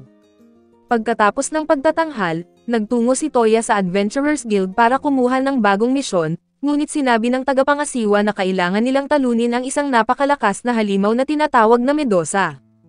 Tinanong ni Toya ang karagdagang impormasyon, at sinabi ng tagapangasiwa na kayang gawing bato ng halimaw ang mga kalaban gamit lamang ang mata nito. Hanggang ngayon, nasa 12 adventurers na ang naging bato matapos tangkaing patayin ito, at nalaman din ni Toya na naninirahan ang mga halimaw sa kabundukan ng Malisya. Pagkatapos ay tinanong niya kung ano ang gantimpala sa pagtalo sa halimaw, at sinabi ng tagapangasiwa na napakalaki ng pabuya. Dahil doon ay nagpasya si Toya na tanggapin ang misyon kapalit ng pera, kaya't hiningi niya sa kanyang mga asawa na manatili muna sa bahay, kahit pa maaaring kailanganin niya ang kanilang tulong. Habang nasa bahay, pinag-uusapan ng kanyang mga asawa ang detalye ng misyon at kalaunan ay nagpasya silang tumulong kay Toya. Bilang paghahanda, dinala ni Toya ang kanyang mga asawa sa lumulutang na isla at binigyan sila ng mga bagong espada upang mas madali nilang mapatay ang halimaw. Pagkatapos nilang makuha ang kanilang mga sandata, nagtungo sila sa gubat upang manghuli ng gagamba. Ginamit ni Toya ang kanyang telepono upang hanapin ang halimaw, at hindi nagtagal ay nakita niya ito habang kumakain ng damo. Nang makita sila ng halimaw ay agad na kumilos si Toya at ang kanyang mga asawa, ngunit nang sinubukan nilang gamitin ang kanilang mga mahika, naglabas ng makamandag na usok ang halimaw na muntik nang tumama kay Lina. Gayunpaman ay nagawang mailigtas ni Toya ang isa sa kanyang mga asawa, at nang naging seryoso siya sa laban ay hinugot niya ang kanyang espada at pinugutan ng ulo ang halimaw. Pagkatapos ng laban, nagsimulang maging bato ang kanyang katawan kaya't ginamit niya ang kanyang kapangyarihan upang tanggalin ang bato sa kanyang binti at nagpalit ng sapatos. Ngunit makalipas ang ilang minuto ay naging bato rin ang damit sa ibabang bahagi ng katawan ni Lu, kaya't kailangan niyang magpalit ng palda at panty. Dahil doon, agad siyang tinulungan ng ibang mga babae matapos nilang itulak palayo si Toya, at habang iniisip pa nila ang dapat gawin kay Lu, dumating muli ang isa pang halimaw at pinatigas ang mga binti ni Toya. Muli niya itong tinanggal gamit ang kanyang kapangyarihan at napatay ang pangalawang halimaw, kaya't nagpasalamat sa kanya ang kanyang mga asawa at bumalik sila sa Adventurers Guild, at kasama rin nilang sinagip ang 13 adventurers na pinakawalan ni Toya. Matapos nilang matanggap ang kanilang gantimpala, agad na sinubukan ni Toya at ng iba pang hari ang bagong batch ng Frame Gears, at pagkatapos ng mga pagsusuri, nagpahinga ang mga hari sa karatig na kaharian kasama si Toya. Sa kabilang banda, ang prinsesa ng Leytia at ang kanyang lolo ay nag-usap tungkol sa kakaibang espada na ginawa ni Toya. Makalipas ang ilang segundo, naisip ng lolo ni Hilda na bumisita sa Belfast upang makipag-usap kay Toya tungkol sa bagong negosyo, at nang marinig ito ng prinsesa ay agad na pumayag si Hilda na sumama dahil matagal na niyang gustong maging asawa si Toya. Habang nagpapahinga si Toya at nagbabantay sa paggawa ng frame gear sa hardin ng lumilipad na isla, nakatanggap siya ng mensahe na may isang babae sa kanyang mansyon na nagpapakilalang ate niya. Nang marinig niya ang boses mula sa kanyang telepono ay napagtanto niya na ito ay ang Diyosa ng pag-ibig, kaya't dali-dali siyang pumunta sa kanyang mansyon at nadatnan niya ang Diyosa na kasama ang kanyang mga asawa. Pagkatapos nitong magpakilala, iniwan muna si Toya ng kanyang mga asawa upang makapag-usap sila ng Diyosa, at ipinagtapat ng Diyosa kay Toya na bumaba siya mula sa langit upang ipagdiwang ang matinding pagmamahal na natatanggap ni Toya mula sa mga tao sa paligid niya. Ngunit nang magsawa si Toya sa pagiging madaldal ng Diyosa, pumayag siyang manatili ito sa kanyang bahay pansamantala. Sa ilang saglit pa, dumating ang isa sa mga kasambahay at iniulat na may bisita mula sa kaharian ng Leytia. Ngunit ipinagpaliban muna ni Toya ang pagharap sa kanila, pero sinabi ng kasambahay na nasa training ground na sila ng mga kabalyero at nanonood ng pagsasanay. Agad siyang nagtungo roon at nadatnan sina Prinsesa Hilda at ang kanyang lolo, at binigyan siya ng magalang na pagbati ng matanda at nagpahayag ng kagustuhang mamasyal sa kaharian. Tinanggap sila ni Toya at ipinagdarasal na maging maganda ang kanilang pananatili, ngunit mas naging interesado ang matandang mahilig sa puwet ng kasambahay at hinampas pa niya ito. Agad namang humingi ng paumanhin ang prinsesa sa ginawa ng kanyang lolo at nagpatuloy ang usapan nila. Nang nagtanong ang matanda tungkol sa frame gears, dinala sila ni Toya sa training field upang ipakita kung paano ito gumagana, at namangha si Hilda at ang kanyang lolo sa lakas at husay ng mga robot. Tinanong ng matanda si Toya kung ano ang balak niyang gawin sa mga frame gears, at sinabi ni Toya na nag-iipon siya ng mga sundalo para ipagtanggol ang kanilang mga lupain laban sa posibleng pag-atake ng mga halimaw na tinatawag na Freys. Nakiusap naman si Lolo kung maaari nilang magamit ang mga robot sa kaharian ng Leytia kung kinakailangan, at malugod namang pumayag si Toya sa kanyang kahilingan. Pagkatapos nito, sinabi ng prinsesa kay Toya na gusto siyang makipaglaban sa pinakamalakas na mandirigma sa kanyang kaharian, at ipinaglaban siya ni Toya kay Yae, ang pinakamalakas sa kanyang mga asawa. Nagharap ang dalawa sa combat arena para sa isang paligsahan, at sa ilang minutong seryosong laban ang naganap hanggang sa matalo ng prinsesa si Yae sa isang palakaibigang laban. Doon nalaman ng prinsesa na isa pala si Yae sa napakaraming asawa ni Toya, at bigla siyang nahiya, lalo pat balak na sana niyang ipagtapat ang kanyang kagustuhang mapabilang sa mga asawa ni Toya. Dahil doon ay nababahala si Yae at inakalang mauulit na naman ang kasaysayan, kaya't napagdesisyonan niya at ng Diyosa ng pag-ibig na tumulong sa prinsesa na ipagtapat ang kanyang nararamdaman para kay Toya. Matapos ang lahat ng ito ay naging ikapitong asawa ni Toya si Hilda, at grabe ang karisma ng lalaking ito dahil parang nakakahawa. Masaya namang tinanggap ni Hilda ang bagong papel bilang isa sa mga asawa ni Toya, habang si Toya ay nagkukunwaring inosente sa lahat ng mga pangyayari. Ngunit sa kabila nito ay tumutol ang lolo ng prinsesa sa pagpapakasal ng kanyang apo, kaya't hinamon niya ang kanyang apo sa isang laban, at kung mananalo siya ay papayagan siya ng lolo niya na pakasalan si Toya. Bago magsimula ang laban, malugod na tinanggap ng iba pang mga asawa si Hilda, at pinuri nila ang magandang ugnayang mabubuo sa pagitan ng kanilang kaharian at ng Belfast. Gayunpaman, biglang nagsalita ang Diyosa ng pag-ibig at tinanong ang prinsesa kung kailan ito unang nagkagusto kay Toya, ngunit nahihiyang sinabi ng prinsesa na noon pa nang iligtas siya ni Toya mula sa mga halimaw na sumalakay sa kanilang lupain. Nabighani raw siya sa tapang at galing nito kaya agad siyang na-inlove sa kanya, habang natutuwa naman ang mga babae sa kwento ni Hilda. Pagkatapos ay pinaalalahanan nila ang prinsesa sa laban nila ng kanyang lolo, at pinayuhan siyang gawin ang lahat para manalo at maging ganap na bahagi ng kanilang grupo. Nang magharap sina Hilda at ang kanyang lolo ay makikita ang kalamangan ng kanyang lolo sa unang bahagi ng laban, ngunit sa kagustuhang matikman ang karne ng prinsesa ay gumamit si Toya ng pandaraya, at nagpakita siya ng isang ilusyon ng isang babaeng nakaswimsuit. Dahil dito ay nataranta si lolo at nawala sa konsentrasyon, kaya't sinamantala ito ni Hilda at napabagsak niya ito sa isang malakas na atake. Nang matalo si lolo ay buong puso niyang tinanggap ang kanyang pagkatalo, ibinigay niya ang kanyang basbas kina Hilda at Toya at pinayuhan silang ingatan ang isa't isa. Matapos ang laban, yumuko ang prinsesa bilang tanda ng respeto sa bagong buhay na kanyang papasukin. Sa ilang sandali, habang umiinom ng kape ay nagtataka si Hilda at nagtanong kung sino-sino ang mga babae sa paligid ni Toya, ngunit agad namang sumagot ang Diyosa ng pag-ibig at sinabing huwag munang pilitin si Toya na magkwento tungkol rito. Ipinahayag pa niya na darating din daw ang tamang panahon, ngunit sa ngayon ay ikukwento na lang niya kung sino ang unang minahal ni Toya noong siya ay bata pa. Matapos ang ilang oras, namula ang pisngi ng mga babae sa kilig habang nakikinig sa kwento ng Diyosa, ngunit pagdating sa labas ng mansyon kung saan magkasama sina Sakura at Toya ay nagkasakit si Toya at sinisipon. Nang lumipas ang ilang oras, nakatanggap si Toya ng balita tungkol sa pagkakadiskubre ng isang abandonadong lugar sa kaharian ng Leytia, na isang lumulutang na hardin na dati ay bahagi ng kanyang mga ari-arian. Habang iniisip ni Toya ang susunod na hakbang, dumating ang lahat ng kanyang 7 asawa na suot ang parehong damit na suot ng kanyang unang minahal, at doon niya nalaman na ipinagkalat ng Diyosa ng pag-ibig ang sikreto niya at nainis si Toya sa kanya. Tinanong ng mga babae si Toya kung anong masasabi niya sa kanilang itsura, at sinabi ni Toya na maganda silang lahat sa suot nila, ngunit pagdating sa Diyosa ay ipinangako niya na may parusa itong darating para sa kanya sa ibang pagkakataon. Matapos ang walang kwentang araw, mag-isang nagtungo si Toya sa abandonadong lugar sa Leytia, at doon niya nalaman na ang lugar ay isa sa mga tore ng mga lumulutang na isla. Nagpakita ang tagapagbantay na si Leora, at matapos ipaliwanag ang lahat ay sinabi niya na tanging karapat-dapat lang ang maaaring magkaroon ng kapangyarihan sa tore.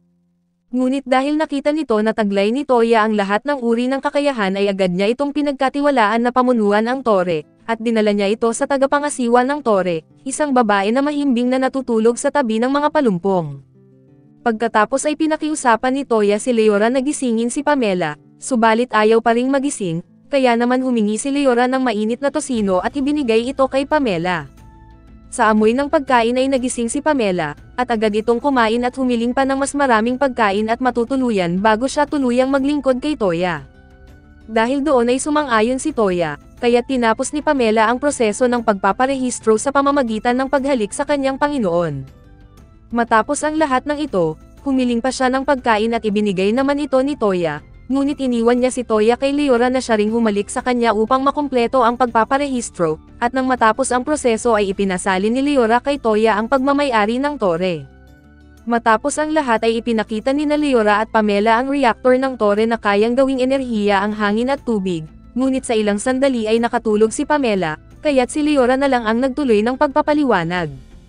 Pagkatapos ng pag-iikot ay dinala ni Toya ang kanyang mga asawa sa tore para mamasyal, at habang binibilang ni Leora ang mga asawa ni Toya, napansin niyang wala si Hilda.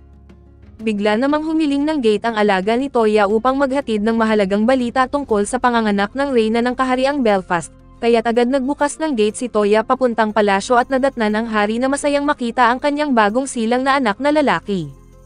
Pagkatapos ay hiniling ng hari kay Toya na siya na ang magpangalan sa sanggol, at pinili ni Toya ang pangalang Yamato at natuwa naman ang hari, at itinaas ang sanggol at masayang ipinagdiwang ang pagdating nito.